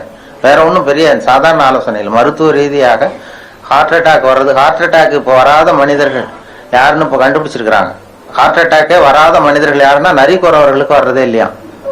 அவங்க அது அவங்க வாழ்க்கையை லேசா எடுத்துக்குவாங்க. அதாவது அவங்க வந்து டென்ஷன் ஆகிறதே கிடையாது. நான் பார்த்துருக்கிறேன். எங்க ஊர்ல கிராமத்துல ஒரு துப்பாக்கி இருந்தது வேட்டைக்கு. நானும் ஒரு நரிக்குளம் வரும்போது 2 பேரும் போவோம் சுடுறதுக்கு. பறவை பறந்து வரும்போது சுடுவார். நான் போய் விழுந்தது பறவையை தூக்கி அந்த பையில போட்டுக்கிறது என் வேலை. சுடுவார். சுட்டதான் அது குறி தவறாம சுட்டாலும் குதிப்பார். அவர் குறி தவறி போனாலும் குதிப்பார். எவ்வளவு அருமையா அதை தப்பிச்சு போகுது பாரு அப்படின்னு. இப்ப நமக்கு என்னன்னா, ஐயோ ஒரு குண்டை வேஸ்ட் பண்ணிட்டாரு இந்த ஆள், துப்பாக்கி குண்டு ஒண்ணு வீணா போட்டுதே நான் கவலைப்படுவேன். அவங்க அந்த மனோபாவம் தான் வேணுமா வாழ்க்கையில். அதனாலதான் அவங்களுக்கு ஹார்ட் அட்டாக் வர்றதில்லை. அந்த தோல்வி கூட அவருக்கு சந்தோஷத்தை உண்டு பண்ணுது. வாழ்க்கையினுடைய நாம தோல்வினாலும் தோண்டு போறோம். அதுதான் அவங்களுக்கும். அதே மாதிரி இன்னொரு தரப்புக்கு ஹார்ட் அட்டாக் வராத இன்னொரு தரப்பு யாருன்னா பைத்தியக்காரர்களுக்கு வர்றதில்லை. பைத்தியம் முடிஞ்சவங்களுக்கு ஹார்ட் அட்டாக் வரைக்கும் வந்து கிடையாது. ஏன்னா அவங்களுக்கு டென்ஷன் இருக்காது, அதாவது மன இறுக்கம் கிடையாது. இப்ப நான் வந்து ஒரு நாட்டுக்கு ராஜா வாங்கணும்னு நினைச்சேன்னா அது எப்படி ராஜா வாக்குறது, யாரை ஜெயிக்கிறது, எப்படி செலவு பண்றது, எப்படி பண்றது, அப்படிலாம் திட்டம் போடுவேன். ஒரு பைத்தியக்காரன் ஆனதானே நினைச்சிருவான். கேட்டா நான் தான் ராஜா. அவன் வந்து முயற்சி பண்ண வேண்டிய அவசியம் இல்லை, படையெடுக்க வேண்டிய அவசியம் இல்லை. அந்த அச்சீவ்மெண்ட் மனோபாவம் நமக்கு வரணும். அடைந்து விட்ட அந்த மன நிறைவு. நான் அதாவது ஆகணும்னு துடிக்கிறேன்ல, அதுதான் எனக்கு இதே உண்டு பண்ணுது. அடைந்ததாகவே நினைச்சுட்டா வராது. அந்த நிறைவு வந்து வாழ்க்கையில வேறணும். அதாவது அதுக்குதான் சொல்லுவார்கள், இப்ப வந்து ஒரு பைத்திய தன்மை நமக்குள்ள வேணுமா. கிட்டத்தட்ட ஒரு லேசா பைத்திய தன்மையோட இருந்தா ஹார்ட் அட்டாக் வராதான். அதுக்காக சட்டையை கிழிச்சிட்டு போங்கன்னு சொல்லலாம். லேசான பைத்தியத்தன்மை இருக்கணும். வாழ்க்கை எதை பார்த்தாலும் சிரிக்கிறது, சந்தோஷப்படுறது. ஒருத்தர் வர்றாரு, இப்படி வந்துட்டு இருக்காரு, படம் பிடிக்க டக்குன்னு தடுமாறி விழுந்துடுறாருன்னு வைங்க, ஹான்னு சிரிக்கிறதுல அவருக்கு கோவப்படுவார். இருந்தாலும் அதாவது நம்ம உள்ளுக்குள்ள ஒரு சந்தோஷத்தை உண்டு பண்ணணும். வெளியில போய் தூக்கினாலும், ஓடி போய் தூக்கினாலும் உள்ளுக்குள்ள சந்தோஷப்படணும். ஒரு அருமையான காட்சியை நமக்கு கொடுத்தாரு. அந்த மனோபாவம் தான் பைத்தியத்தன்மைங்கிறது. சித்த சுவாதீனத்துடன் கூடிய பைத்தியத்தன்மையுடன் வாழ கற்றுக்கொள்ளுங்கள் அப்படிங்கிறது இந்த நூற்றாண்டுக்கு தேவையான ஒரு உபதேசம். சித்த சுவாதீனத்துடன் கூடிய பைத்தியத்தன்மை. அப்படின்னா இப்போ ஒருத்தர் 8ஐயும் 3ஐயும் பெருக்கினா என்னன்னு கேட்கிறாருன்னு வைங்க, 23ன்னு சொல்றாரு அவர். அவர்கிட்ட சண்டைக்கு போகக்கூடாது நம்ம. சரி, உங்க வாத்தியார் அப்படி சொல்லி கொடுத்துருப்பாரு போடுவோம், எங்க வாத்தியார் இப்படி சொல்லி கொடுத்துருக்கா, ஒண்ணுதானே வித்தியாசம், அது என்ன பெரிய விஷயம். அந்த மனோபாவம் வேணும். அது இல்லைன்னா இருக்கும், வந்துடும் மனசுல இருக்கும். ஒரு பைத்தியத்தோட பைத்தியமா 10 வருஷம் இருந்தான் ஒருத்தன் பைத்தியக்கார ஆஸ்பத்திரியில. அவன் குணமாயிட்டான். உடனே டாக்டர்கிட்ட சார் நான் குணமாயிட்டேன், என்ன வீட்டுக்கு அனுப்புங்கன்னு கேட்டிருக்கான். அவர் சொல்லியிருக்கிறாரு, நீ 10 வருஷம் இந்த பைத்தியத்தோட பைத்தியமா, இன்னும் ஒரு 10 நாள் இரு, உன்னை சோதிச்சு பார்த்துட்டு வெளியில அனுப்பிச்சுடுறேன்னு இருந்திருக்காரு. சரின்னு சோதனை பண்ணி பார்த்தா சுத்தமா அவர் குணமாயிட்டார், பைத்தியத்தன்மை இல்லை, நல்லா ஆயிட்டார், வந்துட்டார். வந்ததுக்கு அப்புறம் பத்திரிகை நிருபர்கள்லாம் போய் அவர் பேட்டி கண்டாங்களாம். எப்படிங்க பைத்தியக்கார ஆஸ்பத்திரியில 10 வருஷம் இருந்தீங்களே, உங்க அனுபவம் என்ன அப்படின்னு. அப்ப அவர் சொன்னாராம், இந்த பாருங்க, பைத்தியத்தோட பைத்தியமா நான் 10 வருஷம் இருந்தேன், அது 10 வருஷமும் 10 வினாடியா போயிட்டுது எனக்கு. பைத்தியங்களுக்கு மத்தியில புத்தி தெளிஞ்சவனா 10 நாள் இருந்தேன், அது 10 யுகமா போச்சு எனக்கு அப்படின்னு. நான் உங்களுடைய வாழ்க்கை ஒவ்வொரு நாளும் யுகமா போகணுமா வினாடியா போகணுமாங்கிறத முடிவு பண்ணணும். அதுதான் சித்த சுவாதீனத்துடன் கூடிய பைத்தியத்தன்மையுடன் வாழ கற்றுக்கொள்ளுங்கள் அப்படிங்கிறது இந்த நோட். அப்படி இருந்தா ஹார்ட் அட்டாக் எல்லாம் வராது, இதய நோயை பத்தி பயப்பட வேண்டியதில்லை. அந்த பர்ஃபெக்ஷன் ஒன்றும் பார்க்கக்கூடாது. இப்போ ஒரு பேங்க் உத்தியோகத்துக்கு ஒருத்தர் போனாராம் இன்டர்வியூக்கு. 8ஐயும் 3ஐயும் பெருக்குனா என்னன்னு கேள்வி கேட்டிருக்காங்க. பேங்க்ல கணக்கு தெரியாதவங்களை சேர்க்க முடியாது இல்ல. 8ஐயும் 3ஐயும் பெருக்க 23ன்னு வாய் தவறி சொல்லிவிட்டாங்க அந்த பையன். வெளியில வந்தது அவனுக்கு ஞாபகம் வந்துட்டுது, சரி தெரியாதனமா சொல்லிவிட்டோம், நமக்கு நிச்சயமா இந்த வேலை கிடைக்காது. ஏன்னா ஒரு சின்ன பெருக்கல் கூட போட தெரியலன்னா பேங்க்ல எப்படி வேலை கொடுப்பாங்க. 8ஐயும் 3 23 வாய் தவறி சொல்லிட்டோம்னு வந்துட்டான். ஆன்சர் தெரி சரியா சொல்லாம வந்துட்டான், மறதி. நமக்கு இந்த வேலை இல்லைன்ட்டு வீட்டுக்கு வந்துட்டான். வீட்டுக்கு வந்தா ஒரு அப்பாயின்மெண்ட் ஆர்டர் வந்துட்டுது, வந்து சேர்ந்துக்கிடான்னு பேங்க்ல இருந்து. இப்ப நினைச்சான், சரி அவரும் சரியா காதல வாங்கல போடுறது நம்ம சொன்னதை, அதான் கொடுத்துட்டாரு, இல்லைன்னா வேலை கிடைக்காதுன்னு வேலையை சேர்த்துக்கிட்டான். பர்மனன்ட் ஆகிற வரைக்கும் இந்த வேலையை சொல்லக்கூடாது நம்ம, இந்த இது மாதிரி தப்ப இல்லைன்னா வீட்டுக்கு அனுப்பிச்சிருவாங்க அப்படின்னு பல்ல கடிச்சிக்கிட்டு இருந்தான். வேலை கிடைச்சது. அதுக்கப்புறம் போய் மேனேஜர்கிட்ட சொன்னான், சார் இங்க வேலைக்கு வரும்போது என்ன ஒரு கேள்வி கேட்டுங்க, 8ஐயும் 3ஐயும் பெருக்குனா என்னன்னு நான் வாய் தவறி 23ன்னு சொல்லிட்டேன், நீங்க அதை நீங்களும் அதை சரியா கவனிக்கல போல் இருக்கு, அதனால எனக்கு வேலை கொடுத்துட்டீங்க சார், ரொம்ப தேங்க்ஸ் அப்படின்னு இருக்கான். அப்ப அவர் சொன்னார் அந்த மேனேஜர், இந்த பாருப்பா நீ இன்டர்வியூக்கு இங்க வந்த அன்னைக்கு மொத்தம் 294 பேர் வந்தாங்க, உன்ன மாதிரி இன்டர்வியூ வந்தாங்க. அத்தனை பேருக்கிட்டையும் இந்த கேள்வியை கேட்டோம், 8ஐயும் 3ஐயும் பெருக்குனா என்னப்பான்னு கேள்வி கேட்டேன், நீ சொன்னதுதான் நியரஸ்ட் கரெக்ட் ஆன்சர்.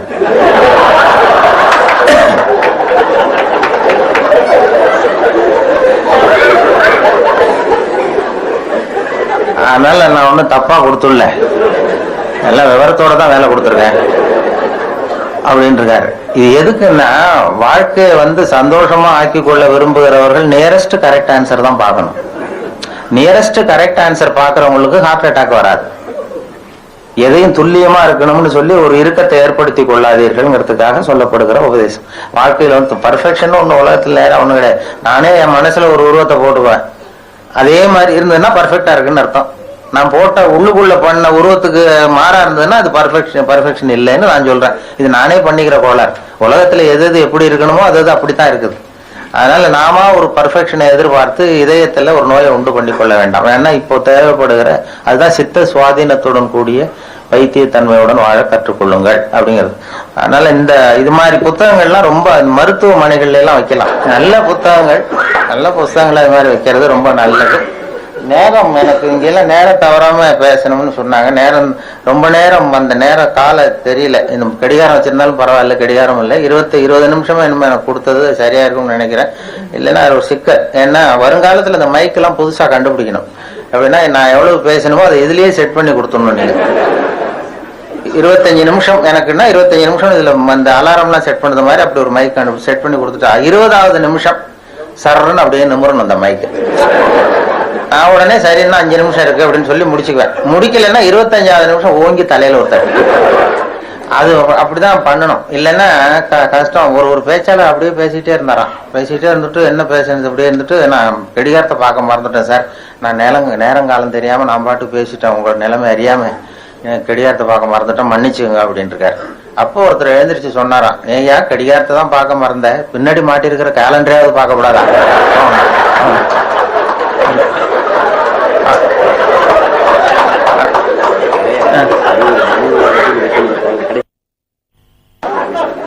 அதனால முடிக்கிறது வேற. ரெண்டாவது இந்த மணி விழாங்கிறது அவருக்கு பாருங்க, அவருக்கு 60, அவருக்கு நம்முடைய வாழ்த்துக்களை தெரிவிக்கணும். 60 வயது மணி விழாங்கிறது. அப்போ அதான் எனக்கும் இப்பதான் மணி விழாலாம் ஒன்றும் கொண்டாடல. அது வந்து முக்கியமான இது, நல்ல சாதனைகள். நமக்கெல்லாம் சோர்ந்து போடுது, இதுக்கு மேல 60 வயசுக்கு மேல என்னப்பா பெரிய வாழ்க்கை அப்படிங்கிற மாதிரி வரப்படாது.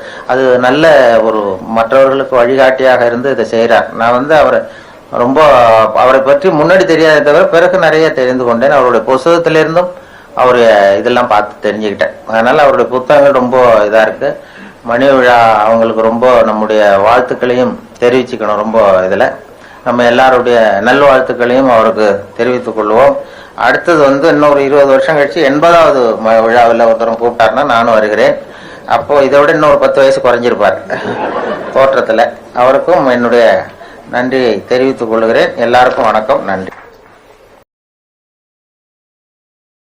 ஒரு ராஜா ஊரெல்லாம் சுத்தி பார்த்துட்டு வரலாம்னு ஒரு நாள் புறப்பட்டு போனார். ஒரு இடத்துல தறி நெசவு வேலை ரொம்ப மும்முரமா நடந்துகிட்டு இருந்தது. ஒரு பெரியவர் தறியால நெசவு வேலை செஞ்சுக்கிட்டு இருந்தார். பக்கத்துல ஒரு அழகான பொண்ணு உட்காந்து நூலை சுத்திக்கிட்டு இருக்குது.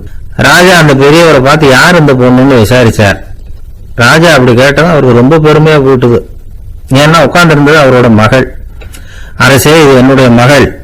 இவ வேகமா நூல் தெரிக்கக்கூடியவள். வைக்கோல் எடுத்து இவ தெரிச்சா கூட அதெல்லாம் பவுனிழையா வெளியில வரும் அப்படின்னு ஒரு ராசி இவளுக்கு அப்படின்னு ரொம்ப பெருமையா ராஜா கிட்ட சொன்னார்.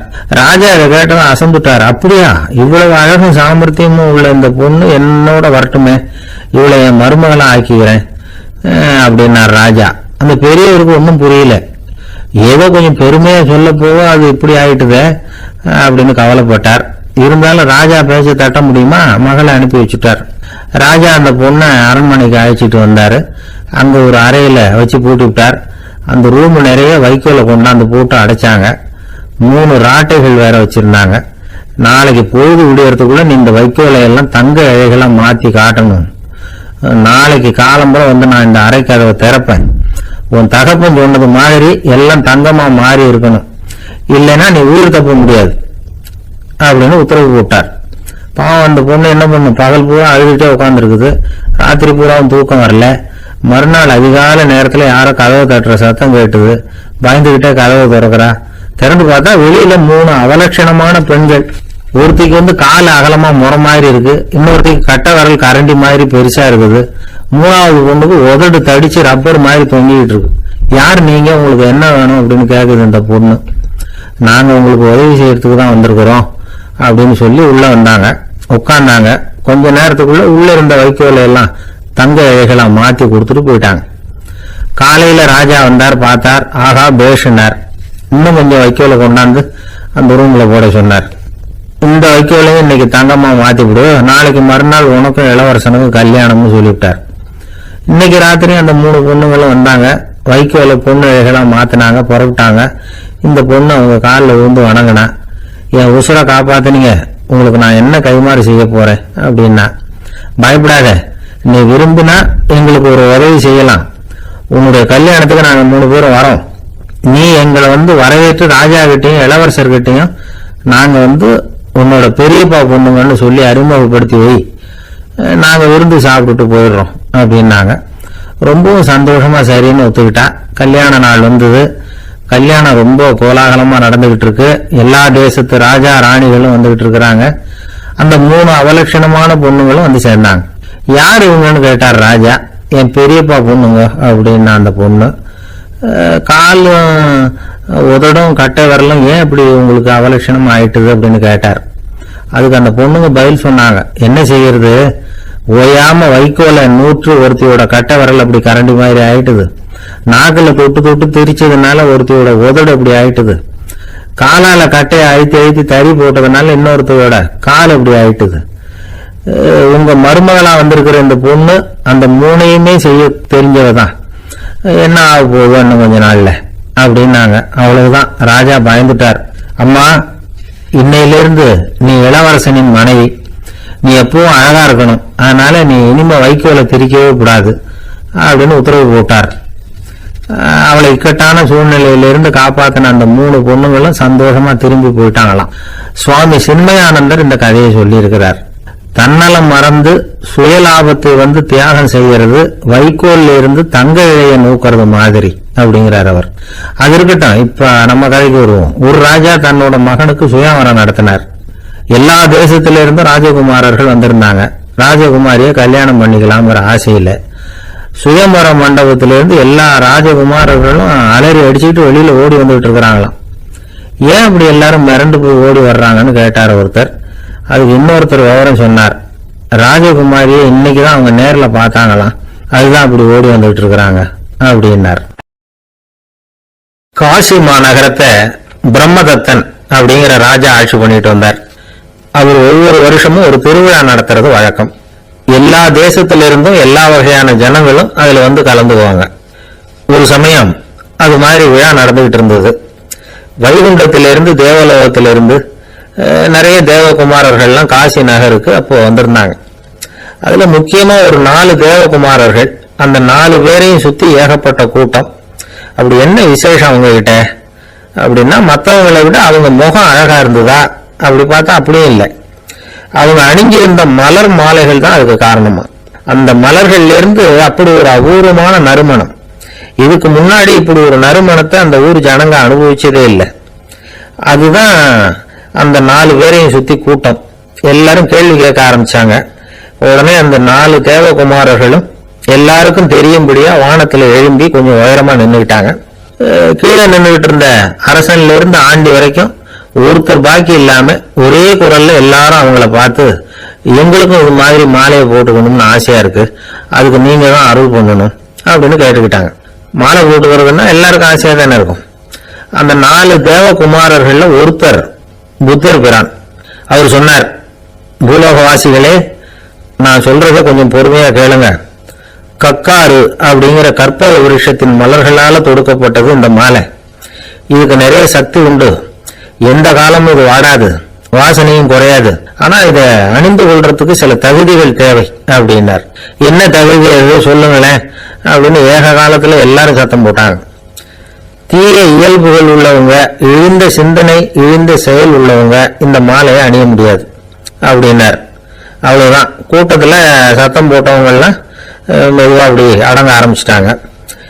இன்னொரு தேவகுமாரன் சொன்னார், அடுத்தவங்க பொருளை அபகரிக்காதவன், அடுத்தவங்களுக்கு கெடுதல் பண்ணக்கூடிய பொய் பேசாதவன், பேராசையினால கெட்ட வழியில பொருள் ஈட்ட நினைக்காதவன் இந்த மாலையை போட்டுக்கலாம் அப்படின்னார்.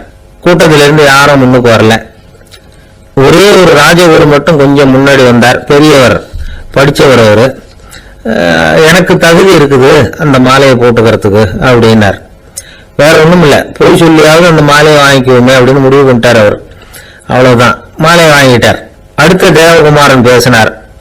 யாருக்கு திடமான அறிவும் மனமும் இருக்குதோ, யாருக்கு நல்ல காரியங்கள்ல அசையாத ஈடுபாடு இருக்குதோ, நல்ல அரிய பொருள்களை தனியா தான் மட்டும் அனுபவிக்க விரும்பாதவர் யாரோ அவரு முன்னாடி இந்த மாலையை வாங்கிக்கலாம் அப்படின்னார்.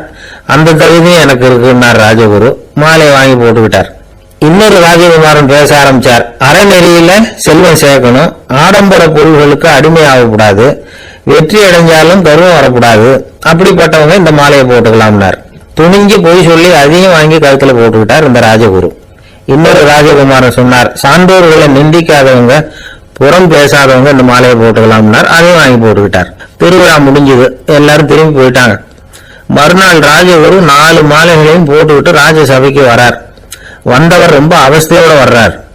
மாலையெல்லாம் வாடி போட்டுது, வாசனை எதுவும் கிடையாது. அது மட்டும் இல்ல, அவருக்கு கடுமையான தலைவலி வேற வந்துட்டுது. துடிச்சு போயிட்டார். மாலையை கழட்டவும் முடியல. ஜனங்கள்லாம் அவர் பார்த்து சிரிக்க ஆரம்பிச்சுட்டாங்க. என்னத்துக்கு ஆசைப்படணும், ஏன் இப்படி கஷ்டப்படணும் அப்படின்னு. ராஜா பார்த்தார். மறுபடியும் விழாவுக்கு ஏற்பாடு பண்ணினார். தேவகுமாரர்கள்லாம் வந்தாங்க. ராஜகுரு வந்தார். மக்கள் முன்னிலையில அவங்க காலில் விழுந்தார், மன்னிப்பு கேட்டுக்கிட்டார். இந்த மாலையை போட்டுக்கிற தகுதி எனக்கு இல்லை. தகுதி இல்லாத ஒருத்தர் தகாத தகுதியை பொய் மூலம் பெறணும்னு ஆசைப்படுறாங்களே, அவங்களுக்கெல்லாம் என்னுடைய தண்டனை ஒரு எச்சரிக்கையா இருக்கட்டும்னார். அதுக்கப்புறம் தேவகுமாரர்கள் அவர் கழுத்துல இருக்கிற மாலையை கழட்டினாங்களாம். அந்த மாலைகளும் பழையபடி மனம் கொடுக்க ஆரம்பிச்சுட்டுதான். இதுல இருந்து நாம தெரிஞ்சுக்க வேண்டியது என்னன்னா, நமக்கு தகுதி இல்லாத ஒரு கௌரவம் நம்ம கிட்ட தானா வந்தா கூட அதை தவிர்த்து விடுறதுதான் நல்லது. அதுதான் புத்திசாலித்தனம். ஒருத்தர் வந்தார், சார் எங்க இலக்கிய மன்ற விழாவுக்கு நீங்க வந்து தலைமை தாங்கணும்னார். உடனே இவர் சொன்னார், பேச்சாளர், சார் இலக்கியத்தை பத்தி பேசுற தகுதி எனக்கு இல்லையே அப்படின்னார். உடனே அவர் கூப்பிட வந்தவர் சொன்னார், அந்த தகுதி உங்களுக்கு இல்லைங்கிறது எங்களுக்கும் தெரியும் சார், அதனாலதான் உங்களை தலைமை தாங்க கூப்பிடுறேன் அப்படின்னார். அது சரி, தலைமைன்னா அதுக்கு இவர் என்னதான் அர்த்தம் பண்றாருன்னு தெரியல. ஒரே ஒரு ஊர்ல ஒரு ராஜா இருந்தார். அவர் பேர்ல மக்களுக்கு ரொம்ப மரியாதை. அவ்வளவு நல்லா ஆட்சி புரிஞ்சுக்கிட்டு வந்தார். அவருக்கு வயசாயிட்டுது. அதனால ஒரு நாள் அமைச்சரை கூப்பிட்டார். இதை பாருங்க, எனக்கு வயசாயிட்டுது, அதனால இந்த அரச பொறுப்பு எல்லாம் நீங்க ஏத்துக்குங்க அப்படின்னார். அதுக்கப்புறம் ராணியை கூப்பிட்டார். வா, நாம இனிமே இங்க இருக்க வேணாம், காட்டுக்கு போய் தவம் பண்ணலாம் அப்படின்னு கூப்பிட்டார். இந்த செய்தி மக்களுக்கு அறிவிக்கப்பட்டது. மக்கள் உடனே கூட்டம் கூட்டமா அரண்மனைக்கு வர ஆரம்பிச்சுட்டாங்க. மன்னரை போய் பாக்குறாங்க. அரசே, தாங்கள் வந்து எங்களுக்கு தந்தை மாதிரி, நீங்க காட்டுக்கு போட்டா நாங்கள்லாம் இங்க எப்படி இருக்க முடியும்? எங்களுக்கெல்லாம் எந்த துன்பமும் இல்லாம பாத்துக்கிட்டு வர்றீங்க. இது மாதிரியான ஒரு அரசாட்சி இல்லைன்னா மக்கள் வந்து வாழ்ந்து என்ன பயன் அப்படின்னாங்க. இருந்தாலும் என்ன பண்றது, வயசாயிட்ட காரணத்தினால இந்த முடிவுக்கு வர வேண்டி இருக்குது அப்படின்னாரா ராஜா. அப்படின்னா நீங்க காட்டுக்கு போக வேணாம், நாங்க போறோம். நாங்க அங்க போய் தவம் பண்றோம், வழிபாடு பண்றோம். கடவுள் வருவார், அவர்கிட்ட வரம் வாங்கிட்டு வந்துடுறோம் அப்படின்னாங்களாம். அப்படி சொல்லிட்டு உடனே எல்லாரும் காட்டுக்கு போனாங்க. நாட்டு மக்கள் எல்லாரும் ஒட்டு மொத்தமா வந்து காட்டுல உட்காந்துக்கிட்டு தவம் பண்றதை பார்த்தார் கடவுள். உடனே புறப்பட்டு வந்தார். எல்லாரும் இப்படி வந்து உட்கார்ந்துருக்கிறீங்களே, என்ன வேணும் உங்களுக்கு அப்படின்னு கேட்டார். உடனே மக்கள் எல்லாரும் ஒரு குரல்ல சொன்னாங்க, சுவாமி, எங்கள் மன்னன் ரொம்ப நாளைக்கு நல்லபடியா இருக்கணும். அவர் வந்து மகிழ்ச்சியாகவும் உடல் நலத்தோடும் இருந்தாதான் நாங்க அமைதியா வாழ முடியும் அப்படின்னாங்க. சரி, அதுக்கு என்ன செய்யணும் அப்படின்னாரு ஆண்டவன். எங்க மன்னருக்கு இன்னும் ஒரு 100 வருஷம் ஆயுள கொடுங்க அப்படின்னாங்க. அவளுக்கு தானே, சரி அப்படியே ஆகட்டும் அப்படின்னு சொல்லிவிட்டு ஆண்டவன் போயிட்டார். மக்கள் மகிழ்ச்சியோட திரும்பி வந்தாங்க. மன்னா, கடவுள் வரம் கொடுத்துட்டார், நீங்க 100 வருஷம் வாழ போறீங்க அப்படின்னாங்க. இதை கேட்டதும் ராணி ராஜாவை வணங்கி, நான் தவம் செய்ய போறேன் அப்படின்னு புறப்பட்டாங்க. உடனே மக்கள் என்ன நினைச்சாங்க தெரியுமா? ஐயோ, நாம ராஜாவுக்கு மட்டும்தானே நீண்ட ஆயுள் வேணும்னு வரம் வாங்கணும், ராணிக்கு வாங்கலையே, அதுதான் கோபத்துல புறப்பட்டாங்க போல இருக்கு அப்படின்னு நினைச்சு வருத்தப்பட்டாங்க. ஆனா ராணி நினைச்சது அது இல்ல. ராணி போய் தவம் பண்ணாங்க, கடவுள் காட்சி கொடுத்தார். இவங்க கேக்குறாங்க, சுவாமி, ராஜாவுக்கு மட்டும் 100 வருஷம் ஆயுள்னு வரம் கொடுத்துட்டீங்க, அப்படின்னா குடிமக்களும் 100 வருஷம் இருக்கணும். இப்படிப்பட்ட குடிமக்கள் இல்லைன்னா அப்படிப்பட்ட அரசன் இருந்து என்ன பிரயோஜனம் அப்படின்னாங்களாம். ஆண்டவன் பார்த்தார். சரி, அவங்களும் 100 வருஷம் வாழ்வாங்க, அது மட்டும் இல்ல, நீயும் 100 ஆண்டு காலம் வாழ வரமளிக்கிறேன் அப்படின்னு சொல்லிவிட்டு மறைஞ்சிட்டார். இதுல ஆண்டவன் வர்றதும் மறையறதும் முக்கியம் இல்ல. இதுல கவனிக்க வேண்டியது ஆள்கிறவனின் விசால மனம், குடிமக்களின் விசால மனம், ஆள்கிறவன் மனைவியினுடைய விசால மனம். இப்படி ஒரு நாடு இருந்துட்டுதுன்னா எப்படி இருக்கும் வாழ்க்கை நினைச்சு பாருங்க. அதனாலதான் பெரியவங்க எல்லாம் சொல்றாங்க, இதய வாசல் திறந்தே இருக்கணும், இதயத்தின் கதவுகளை மூடாதீங்க அப்படின்னு சொல்லுவாங்க. என்கிட்ட ஒருத்தர் சொன்னார், என்னுடைய இதய வாசல் எப்பவும் திறந்தே தான் இருக்குதுன்னார். எதனால் அப்படி சொல்றீங்க அப்படின்னு கேட்டோம். டாக்டரே சொல்லிவிட்டார், என்னுடைய இதயத்துல ஒரு ஓட்டை இருக்குது அப்படின்னு, வாழ்வு சரியில்லையா அப்படிங்கிறார். ஒருத்தன் அழுதுகிட்டு உட்காந்துருந்தான். பிச்சை எடுத்து சாப்பிடுற ஒருத்தன் அந்த பக்கமா வந்தான். இவனை பார்த்தான். ஏன் அழுதுகிட்டு உட்காந்துருக்கிற, என்னாச்சு உனக்கு அப்படின்னு கேட்டான். அதுக்கு இவன் சொன்னா, என்கிட்ட ஒண்ணுமே இல்லை, நான் இந்த உலகத்துல இருந்து என்ன பிரயோஜனம், அதனால்தான் அழுதுகிட்டு இருக்கிறேன் அப்படின்னா. உன்கிட்ட மறைஞ்சிருக்கிற புதையல் என் கண்ணுக்கு நல்லா தெரியுது, அது உனக்கு புரியல, அதனாலதான் அழுதுகிட்டு இருக்கிற அப்படின்னா. என்னது, புதையல் இருக்குதா, உன் கண்ணுக்கு தெரியுதா அப்படின்னு கேட்டான். ஆமா, எனக்கு தெரியுது, அந்த புதையலை நீ விற்கிறதுக்கு தயாரா இருக்கிறியா அப்படின்னு கேட்டான் இவன். இதை கேட்டதும் அந்த இளைஞனுக்கு ரொம்ப ஆச்சரியமா போச்சு. என்னது இப்படி கேட்கறானே அப்படின்னு. என்கிட்ட ஒரு காசு கூட இல்லையே, அப்படி இருக்கிறப்போ புதையல் எங்க இருந்து வந்தது அப்படின்னா. இந்த நேரத்துல அந்த பிச்சைக்காரன் சிரிச்சான். இப்படிதான் இந்த உலகத்துல எல்லாரும் சொல்லிட்டு இருக்கிறாங்க, என்கிட்ட ஒண்ணுமே இல்லை ஒண்ணுமே இல்லைன்னு சொல்லி ஆனா அவங்க கிட்ட தான் புதையல் இருக்கு. நீ வேணும்னா என் கூட வா, நம்ம நாட்டு அரசர்கிட்ட போவோம், உங்ககிட்ட இருக்கிற புதையலை அவர் நல்ல விலைக்கு எடுத்துக்குவார் அப்படின்னா. அது எப்படி உனக்கு தெரியும்னா, இதுக்கு முன்னாடியும் இது மாதிரி பல பேரை நான் ராஜா கிட்ட அழைச்சிட்டு போயிருக்கிறேன். அதனால தான் உன்னை பார்த்தேன், உன்னையும் கூப்பிடுறேன். நீ சரின்னு சொன்னா உன்னை அழைச்சிட்டு போறேன், உங்ககிட்ட இருக்கிற புதையலை அவர் நல்ல விலை கொடுத்து எடுத்துக்குவார் அப்படின்னு சொன்னான். இவன் இப்படி சொல்றது அந்த இளைஞனுக்கு ஒண்ணுமே புரியல. இது என்னது இந்த ஆள் இப்படி சொல்லிட்டு இருக்கிறான், நம்மகிட்ட என்ன இருக்குது, அதுவும் இல்லாம இவனே பிச்சை எடுத்து சாப்பிட்டுக்கிட்டு இருக்கிறான், இவன் போய் நம்மளை ராஜா கிட்ட அழைச்சிட்டு போறதா போறேங்கிறானே என்ன அப்படின்னு சொல்லி அவன் யோசனை பண்ணான். என்ன யோசிக்கிற, உனக்கு பணம் வேணும்னா என்னோட வா அப்படின்னா. இளைஞன் ஒரு முடிவுக்கு வந்தான். சரி, இங்கேயே உட்காந்துக்கிட்டு இருக்கிறத விட அங்கேயாவது போய் பார்ப்போமே, இங்கே அழுதுட்டு உட்காந்துருக்கிறதுல என்ன பிரயோஜனம், ஏதோ கூப்பிடுறான் போய் பார்த்துட்டு வருவோமே அப்படின்னு சொல்லி அவன் கூட புறப்பட்டான். பிச்சைக்காரன் முன்னாடி போயிட்டே இருக்கிறான், இந்த இளைஞன் பின்னாடி நடந்து போயிட்டு இருக்கான். ரெண்டு பேரும் அரண்மனையை நோக்கி போறாங்க. பாதி வழி போயிருப்பாங்க. வழியில அந்த பிச்சைக்காரன் சொன்னான், இதை பாரு, முன்னாடியே சில விஷயங்களை நாம பேசிக்க வேண்டியிருக்கு, சரியா தெளிவா முடிவு எடுத்துக்கிட்டு அதுக்கப்புறம் ராஜா கிட்ட போகணும். ஏன்னா அங்க போய் அது முடியாது இது முடியாதுன்னு நாம நமக்குள்ள சண்டை போட்டுக்கிட்டு இருக்க முடியாது. ராஜாவுக்கு விலையை பத்தி கவலையே இல்லை, எவ்வளவு சொன்னாலும் நமக்கு பணம் கிடைச்சிடும். ஆனா அதுக்கப்புறம் நான் இதை விற்கிறதுக்கு தயாரா இல்லைன்னு சொல்லிடக்கூடாது. அதனால புதையலை விற்கிறதா இல்லையாங்கிறத இங்கேயே தெளிவா முடிவு செஞ்சுக்கணும், இல்லைன்னா ராஜா கிட்ட போய் அங்க போய் குழப்பிட்டு இருக்க முடியாது அப்படின்னு சொன்னான். இளைஞனுக்கு ஒண்ணுமே புரியல. என்ன சொல்ற நீ, என்கிட்டயா புதையலா, எங்க இருக்குது அப்படின்னு சொல்லி குழம்பி போனான். இப்போ அந்த பிச்சைக்காரன் சொன்னான், இத பாரு, இப்போ உதாரணத்துக்கு உன்னுடைய கண்களை எடுத்துக்கோ, அதுக்கு நீ என்ன விலை கேட்டுற போற, நான் அதுக்கு ராஜா கிட்ட இருந்து ஒரு 50,000 ரூபா வாங்கி தர முடியும். உன்னுடைய இருதயத்தை கொடுக்குறியா, 20 லட்சம் ரூபா வாங்கி தரேன். மூளையை கொடுக்குறியா, 30 லட்சம் வாங்கி தரேன். என்ன சொல்ற அப்படின்னு சொல்லி இந்த பிச்சைக்காரன் பேசிக்கிட்டே போறான். இளைஞனுக்கு கோபம் வந்துட்டுது.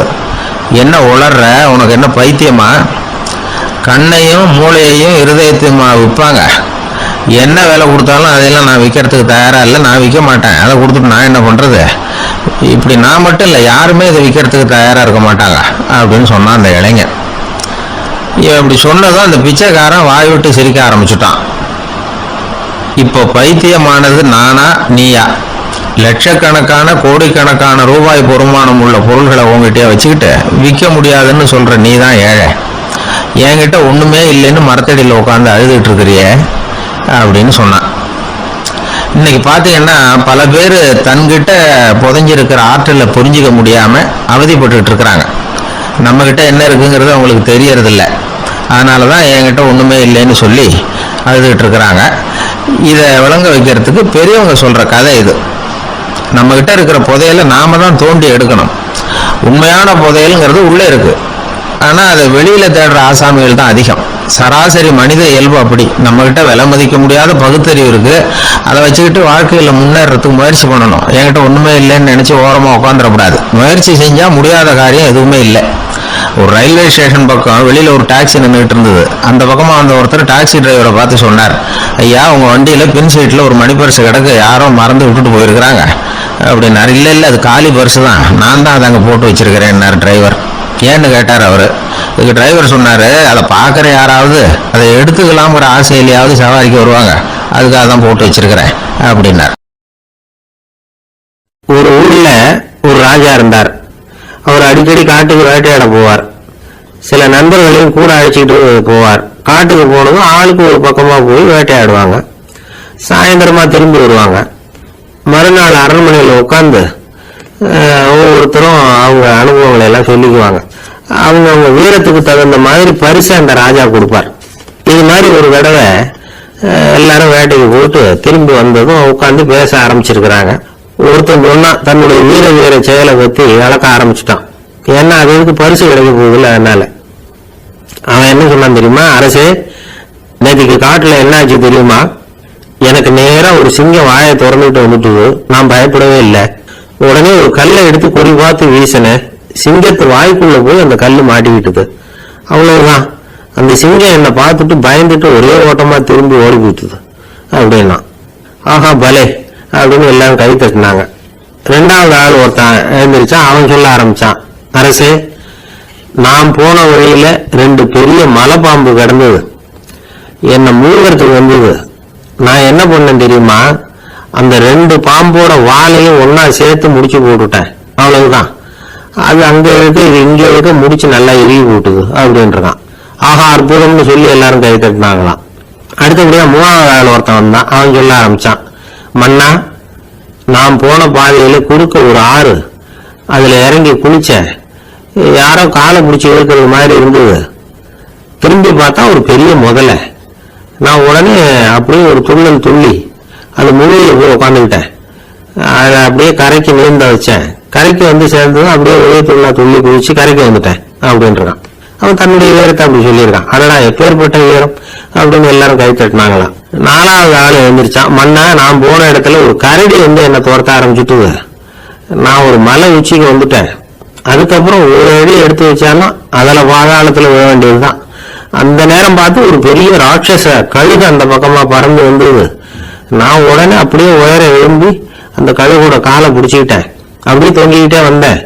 ஒரு நல்ல இடம் வந்ததும் தொப்புன்னு கீழே குதிச்சு நடந்து விட்டேன். இதுக்கு எல்லாரும் கை தட்டுறாங்க. கடைசியா ஒரு ஆள் எழுந்திரிச்சான், அரசே, நான் வந்து போன வழியில ஒரு பெரிய யானை குறுக்க வந்தது, பயங்கரமா சத்தம் போட்டுக்கிட்டே வந்தது. நான் பயந்து ஓடல. உடனே என்ன பண்ண தெரியுமா? அந்த யானையோட வாழை பிடிச்சி தூக்கினேன். தலைக்கு மேல தூக்கி கரன்னு சுத்தினேன். வேகமா சுத்தி வீசி எரிஞ்சேன். அவ்வளவுதான். அதே ஸ்பீட்ல அந்த யானை மேல போக ஆரம்பிச்சுட்டு இன்னும் கூட அது போய்கிட்டே தான் இருக்கு, கீழே உழவே இல்லைன்னா. இதை கேட்டதும் ராஜாவுக்கு கோபம் வந்துட்டு, என்ன முட்டாள்னு நினைச்சுக்கிட்டு பேசுறியா? யானையை வந்து நீ வாழை பிடிச்சி தூக்குன, அதை நான் நம்பணுமா அப்படின்னார். உடனே இவன் பணிவா பதில் சொன்னான், அரசே, ஒரு சிங்கத்து வாயில கல்லு மாட்டிக்கிட்டத நம்புறீங்க, மலைப்பாம்பு வாழை பிடிச்சி முடிச்சு போட்டதை நம்புறீங்க, முதல்ல முதுகுல சவாரி பண்ணதையும் நம்புறீங்க, கழுகு காலை பிடிச்சிக்கிட்டு பறக்கிறதையும் நம்புறீங்க. அப்படி நம்புறப்ப நான் சொன்னதை மட்டும் நம்ப கூடாதா அப்படின்னு கேட்டானாம். பொய் சொன்னவங்க எல்லாம் தலையை தொங்க போட்டுக்கிட்டாங்களாம். ராஜா அவங்கள பார்த்து சொன்னாராம், நீங்க எல்லாரும் என்ன முட்டாளாக்கி இருக்கிறீங்க. கடைசியா பேசின இவன் தான் எனக்கு உண்மை எது பொய் எதுங்கிறத புரிய வச்சிருக்கிறான். இவன் தான் உண்மையான தைரியசாலி அப்படின்னு சொல்லி அவனுக்கே பரிசெல்லாம் கொடுத்து பாராட்டினாராம். இப்படி ஒரு கதை. உண்மையை நிலைநாட்டுகிறவன் தான் உண்மையான வீரன் அப்படிங்கறத இதுல இருந்து நாம புரிஞ்சுக்கணும். இந்த காலத்துல எல்லாம் பொய் சொன்னாதான் பிழைக்க முடியுங்கிறது ஒரு சில பேரோட நம்பிக்கை. ஒரு அப்பாவுக்கு தன் மகனுக்கு பொய் சொல்ல தெரியலையேங்கிற கவலை. பொய் சொன்னாதான் இந்த உலகத்துல பிழைக்கலாம், ஆனா இவனுக்கு அது தெரியலையே, அதனால இவனை அழைச்சிட்டு போய் நடுக்கடல்ல விட்டுட்டு வந்துருவோம் அப்படின்னு அழைச்சிட்டு புறப்பட்டான். கடற்கரைக்கு போனான். மகனுக்கு சந்தேகம், எங்கப்பா என்ன அழைச்சிட்டு போறேன்னு கேட்டிருக்கான். கடல்ல மீன் பிடிக்க கத்து கொடுக்க போறேன் உனக்கு அப்படின்னானா. நான் ஏற்கனவே மீன் பிடிச்சிட்டேனேன்னானா இவன் மகன். எங்க இருந்து கேட்டிருக்கான். அப்பங்காரன். சுட்டு சாப்பிட்டுட்டேன் இருக்கான் புள்ள. அப்பங்காரன் பார்த்தான், சரி நம்ம புள்ள போயிச்சுக்கோம் அப்படின்னு சொல்லி திருப்பி அழைச்சிட்டு வந்துட்டானா. இணை புரியாத 2 நண்பர்கள் இருந்தாங்களாம். 2 பேரும் விடாம சிகரெட் குடிக்கிறவங்க. அதுல ஒருத்தன் செத்து போட்டான். இன்னொருத்தன் அதுக்கப்புறம் 2 சிகரெட்டா குடிக்க ஆரம்பிச்சானா.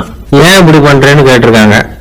நான் ஒரு சிகரெட்டு தான் குடிக்கிறேன், செத்து போன என்னுடைய ஃப்ரெண்ட் இருக்கானே செத்து போனவன், அவனுக்காக இன்னொரு சிகரெட்டு குடிக்கிறேன் அப்படின்னு நானா. இது ரொம்ப ஆபத்து, விட்டுடு அப்படின்னு சொல்லியிருக்காங்க. சரின்னு ஒத்துக்கிட்டான். ஆனா அதுக்கப்புறமும் ஒரு சிகரெட் வேகமா குடிச்சுக்கிட்டே இருந்தான். சிகரெட் பழக்கத்தை நீ இன்னும் விடலையான்னு கேட்டாங்களாம். அந்த பழக்கத்தை நான் எப்போ விட்டுட்டேன், இப்ப நான் குடிக்கிறது என் ஃப்ரெண்டுக்காக அப்படின்னு நானா. இவங்கெல்லாம் எப்படி திருந்துறது? அளவுக்கு மிஞ்சினால் அமிர்தமும் நஞ்சு அப்படின்னு சொல்லுவாங்க. அது உண்மைதான். ஒருத்தருக்கு அளவுக்கு மீறிய புகழ் வந்துட்டுதுன்னு வச்சுங்க, அது கூட ஆபத்தா போயிடுறது உண்டு. பழங்காலத்துல எல்லாம் கிரேக்க தேசத்துல ஒரு பழக்கம் உண்டாம். அதாவது யாராவது ஒருத்தரை நாடு கடத்தணும்னா அதுக்கு ஒரு வழி உண்டு. அதாவது ஒருத்தரை நாடு கடத்தணும்னு மக்கள் விரும்புறாங்கன்னு வச்சுங்களேன், அவர் பேரை ஒரு மண்பாண்ட ஓட்டுச்சில்லுல எழுதி அதை வந்து ஒரு குறிப்பிட்ட பொது இடத்துல போட்டுற வேண்டியது, அவ்வளவுதான். இது மாதிரி பல பேர் போட்டுக்கிட்டே இருப்பாங்க. எல்லாம் அப்படியே குவிஞ்சு போயிடும். அந்த ஓட்டாஞ்சில்லு குவியல்ல யாருடைய பேர் அதிகமா இருக்குதோ அந்த நபரை ஒரு 10 ஆண்டுகள் நாடு கடத்தி விடுவாங்க. இது அந்த ஊர் வழக்கமா. ஒரு நாள் அந்த குவியலுக்கு பக்கத்துல ஒரு ஆள் நின்றுட்டு இருக்கிறான். அவன் கையில ஒரு ஓட்டாஞ்சில்லு வச்சிருக்கிறான். அதுல யாரோட பேரையோ எழுதணும், எழுதி அந்த இடத்துல போடணுங்கிறது அவன் ஆசை. ஆனா அவன் படிக்காதவன், அதனால எழுத தெரியல. யாராவது அந்த வழியா வர்றாங்களான்னு பார்த்துக்கிட்டே நின்றுகிட்டு இருந்தான். ஒரு பெரியவர் வந்துகிட்டு இருந்தார். அவர்கிட்ட ஓடினான். கையில் இருந்த மண்பாண்ட சில்ல கொடுத்தான். ஐயா, இதுல ஒரு பேர் எழுதி கொடுங்களேன்னா அந்த பெரியவர் அதை வாங்கி கையில வச்சுக்கிட்டு, என்ன பேர் எழுதணும் சொல்லு அப்படின்னா இவன் சொன்னான், அரிஸ்டைடிஸ் அப்படின்னு எழுதுங்க அப்படின்னா. இதை கேட்டதான் அந்த பெரியவருக்கு அதிர்ச்சி. ஏன்னா அவரு தான் அரிஸ்டைடிஸ், தத்துவ மேதை அரிஸ்டைடிஸ் அவர். இருந்தாலும் நான் தான் அதுங்கிறத காட்டிக்காம அந்த ஆளுகிட்ட கேட்டார். அது சரிப்பா, அரிஸ்டைடிஸ்ங்கிற பேரை எழுத சொல்ற, அவர் உனக்கு என்ன கெடுதல் பண்ணார், அவர் பேரை இதுல எழுத சொல்றிய அப்படின்னு கேட்டிருக்கார். அதுக்கு இவன் சொன்னானா, அவர் எனக்கு எந்த கெடுதலும் பண்ணல, அவரை நான் பார்த்தது கூட இல்லை அப்படின்னு இருக்கான். அப்புறம் எதுக்காக அவரை நாடு கடத்தணும்னு நீ ஆசைப்படுற அப்படின்னு கேட்டிருக்கார். இப்ப அந்த ஆளு சொல்றான், அரிஸ்டைடஸ பத்தி எல்லாரும் பேசுறாங்க, அவர் ரொம்ப நல்லவர், அவர் ஒரு பெரிய அறிவாளிங்கிறாங்க, அவர் ஒரு பெரிய வள்ளல், பேரறிஞர், இப்படி எல்லாரும் சொல்றதை கேட்டு கேட்டு எனக்கு ரொம்ப அழுத்து போயிட்டுது, அதனால்தான் வெறுப்பாயிட்டேன் அப்படின்னு நானும். இதுல இருந்து என்ன தெரியுது, நாம நல்லவனா இருக்கிறதுல ஒன்னும் இடைஞ்சல் இல்லை. ஆனா நம்மள நல்லவன் நல்லவன் எல்லாரும் சொல்ல ஆரம்பிச்சுட்டாங்கன்னு வச்சுக்கோங்க, அப்புறம் இடைஞ்சல் ஆரம்பம்னு அர்த்தம். எதுவுமே அளவுக்கு மிஞ்சி போகாம பாத்துக்க வேண்டியது ரொம்ப அவசியம். அளவுக்கு அதிகமா ஆசைப்படாதவங்கள்ல ஆபிரகாம் லிங்கன் ஒருத்தரான். அவரு ஒரு தடவை தன்னுடைய நண்பர்கள் கிட்ட பேசிக்கிட்டு இருந்தாராம். ஒருத்தர் கேட்டிருக்கார், ஒரு மனுஷனுக்கு கால்கள் எவ்வளவு உயரம் இருக்கணும் அப்படின்னு கேட்டாராம். இதுக்கு ஆபிரகாம் லிங்கன் சொன்னாராம், அது என்ன இடுப்புல இருந்து தரையை தொடுற அளவுக்கு உயரம் இருந்தா போதும் அப்படின்னாராம். ஒரு பெரிய பியானோ கலைஞர் வியன்னாவில் இருந்தார். ரொம்ப புகழ்பெற்ற இசை கலைஞர் அவர். இங்கிலாந்து மகாராணி விக்டோரியா அவருடைய சங்கீதத்தை கேட்கணும்னு ஆசைப்பட்டாங்க. அவரை அரண்மனைக்கு கூப்பிட்டாங்களாம். பியானோ வாசிக்க சொல்லி கேட்டாங்களாம். இவரும் ரொம்ப பிரமாதமா வாய்ச்சி காட்டியிருக்கார். உடனே பாராட்டி பரிசுகள்லாம் கொடுத்து அனுப்புனாங்களாம். அந்த இசையை கேட்கறதுல அரசிக்கு ரொம்ப ஆர்வம் உண்டு. அதனால அதுக்கப்புறமும் அந்த கலைஞர் அடிக்கடி அரண்மனைக்கு வர வேண்டிய அவசியம் ஏற்பட்டது.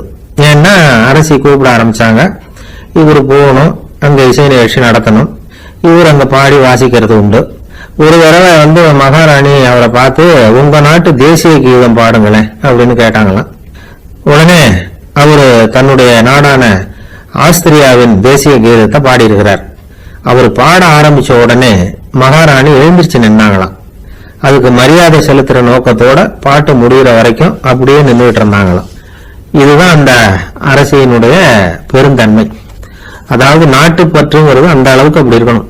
இப்படி ஒரு அரசியே நம்ம நாட்டு தேசிய கீதத்துக்கு எழுந்திருச்சு நின்று மரியாதை செலுத்துறாங்க அப்படிங்கறத புரிஞ்சுக்கும் போது அந்த முதிய கலைஞரின் மகிழ்ச்சிக்கு அளவே இல்லையா. அதுக்கப்புறம் அந்த பியானோ கலைஞர் ஒரு நாள் தன்னுடைய நண்பர் ஒருத்தர்கிட்ட பேசிக்கிட்டு இருந்தாராம். அப்ப சொன்னாராம், மகாராணியார் எனக்கு எவ்வளவோ பரிசுகள்லாம் கொடுத்துருக்குறாங்க, ஒரு தடவை எனக்கு வைரக்கல் பதித்த அணி ஒன்றை கூட பரிசா கொடுத்தாங்க. ஆனா அதை விட உயர்ந்த விலை மதிக்க முடியாத அணி என்ன தெரியுமா, நான் என்னுடைய நாட்டு தேசிய கீதத்தை நான் பாடுறப்போ அவங்க எழுந்திருச்சு நின்று மரியாதை செலுத்தினாங்களே, அதுதான் எனக்கு கிடைச்ச மிகப்பெரிய பரிசு அப்படின்னாராம். எனக்கு தெரிஞ்ச சங்கீத வித்வான் ஒருத்தர் இருக்கார். சமீபத்துல ஒரு நாள் அவரை பார்த்தேன். எப்படி போயிட்டு இருக்கு உங்க தொழில் அப்படின்னு கேட்டேன். ரொம்பவும் வித்தியாசமா போயிட்டு இருக்குங்க அப்படின்னார். என்ன சொல்றீங்க அப்படின்னு. முன்னாடி எல்லாம் நான் பாடினா எதிரில் இருக்கிறவங்க தான் எழுந்திரிச்சு போயிட்டு இருந்தாங்க.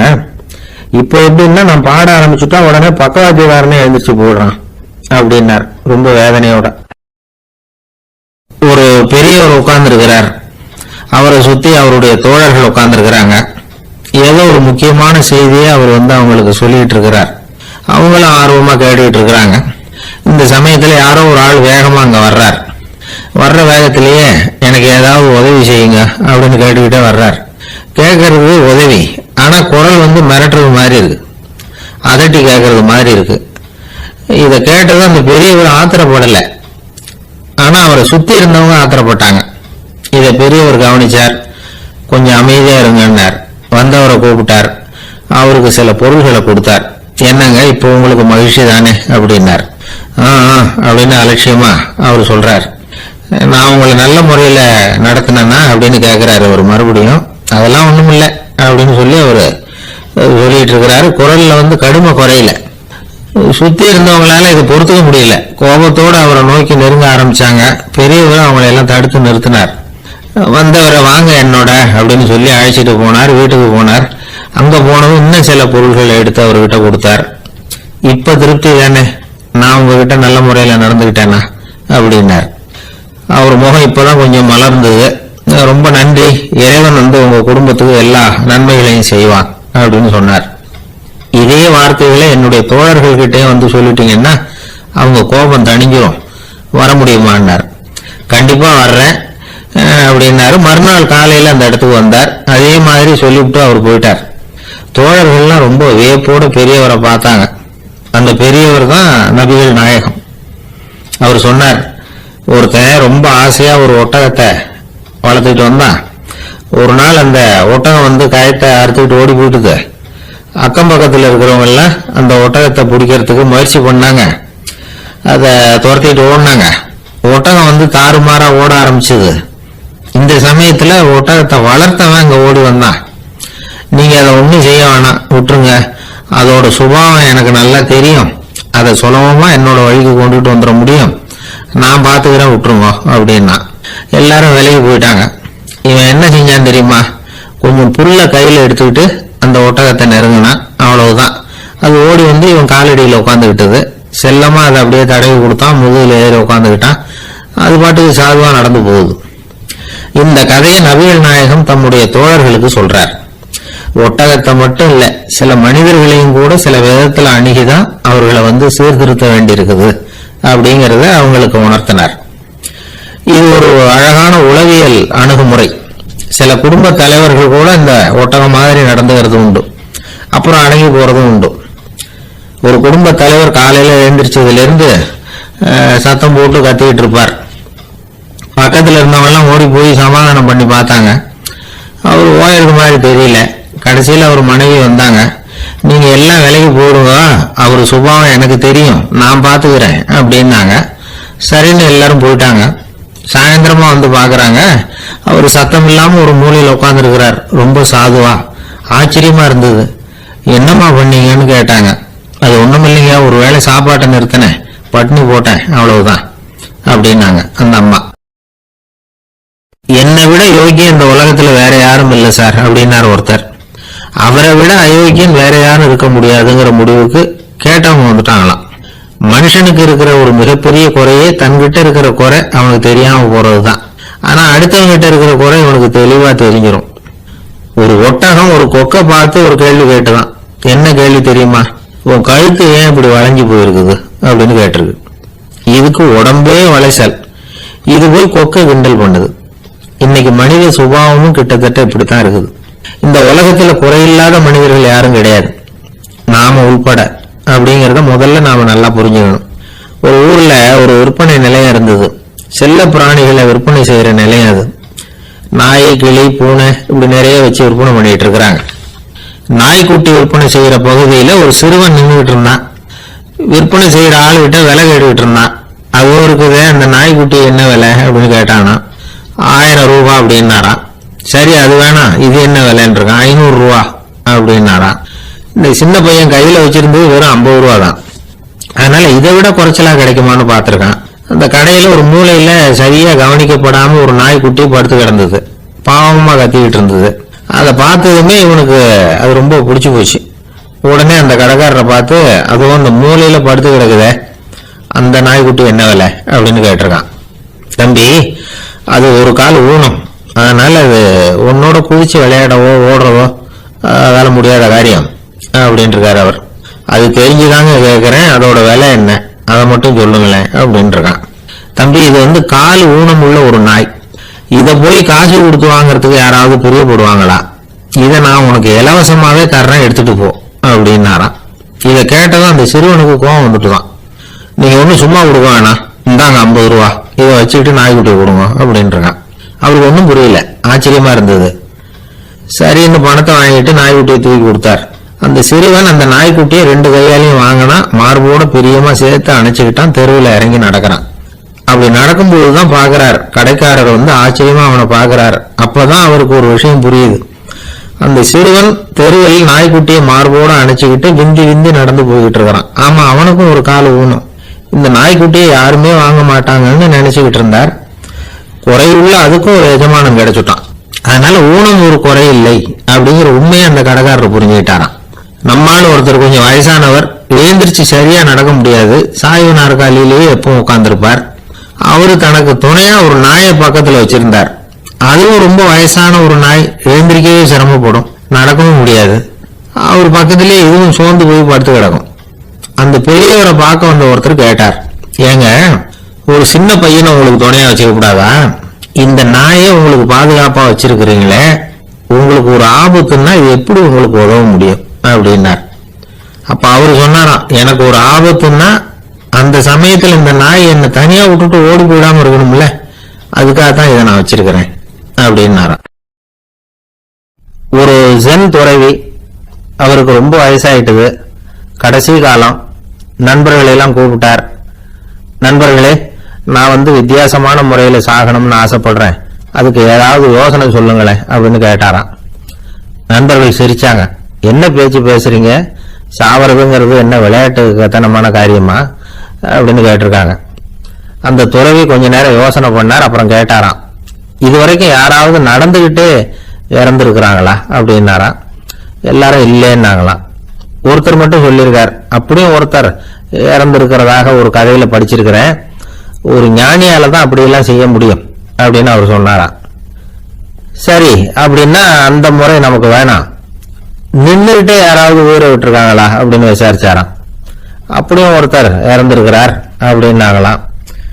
மறுபடியும் அந்த துறவி யோசனை பண்ணியிருக்கிறார், ஏதாவது வித்தியாசமான முறையில நாம வந்து போகணும் அப்படிங்கிறது அவருடைய விருப்பம். மனிதன் எப்படி வாழ்கிறானோ அப்படி இறப்பதுதான் நல்லது. சரி, யாராவது தலைகீழா வந்து யோகம் செய்யும் நிலையில இறந்திருக்கிறாங்களா அப்படின்னு விசாரிச்சாராம். நண்பர்கள் சிரிச்சாங்க. தலைகீழா நின்னபடி இறந்ததாக நாங்க கேள்விப்பட்டதே இல்லை, அது முடியாத காரியம் அப்படின்னு இருக்காங்க.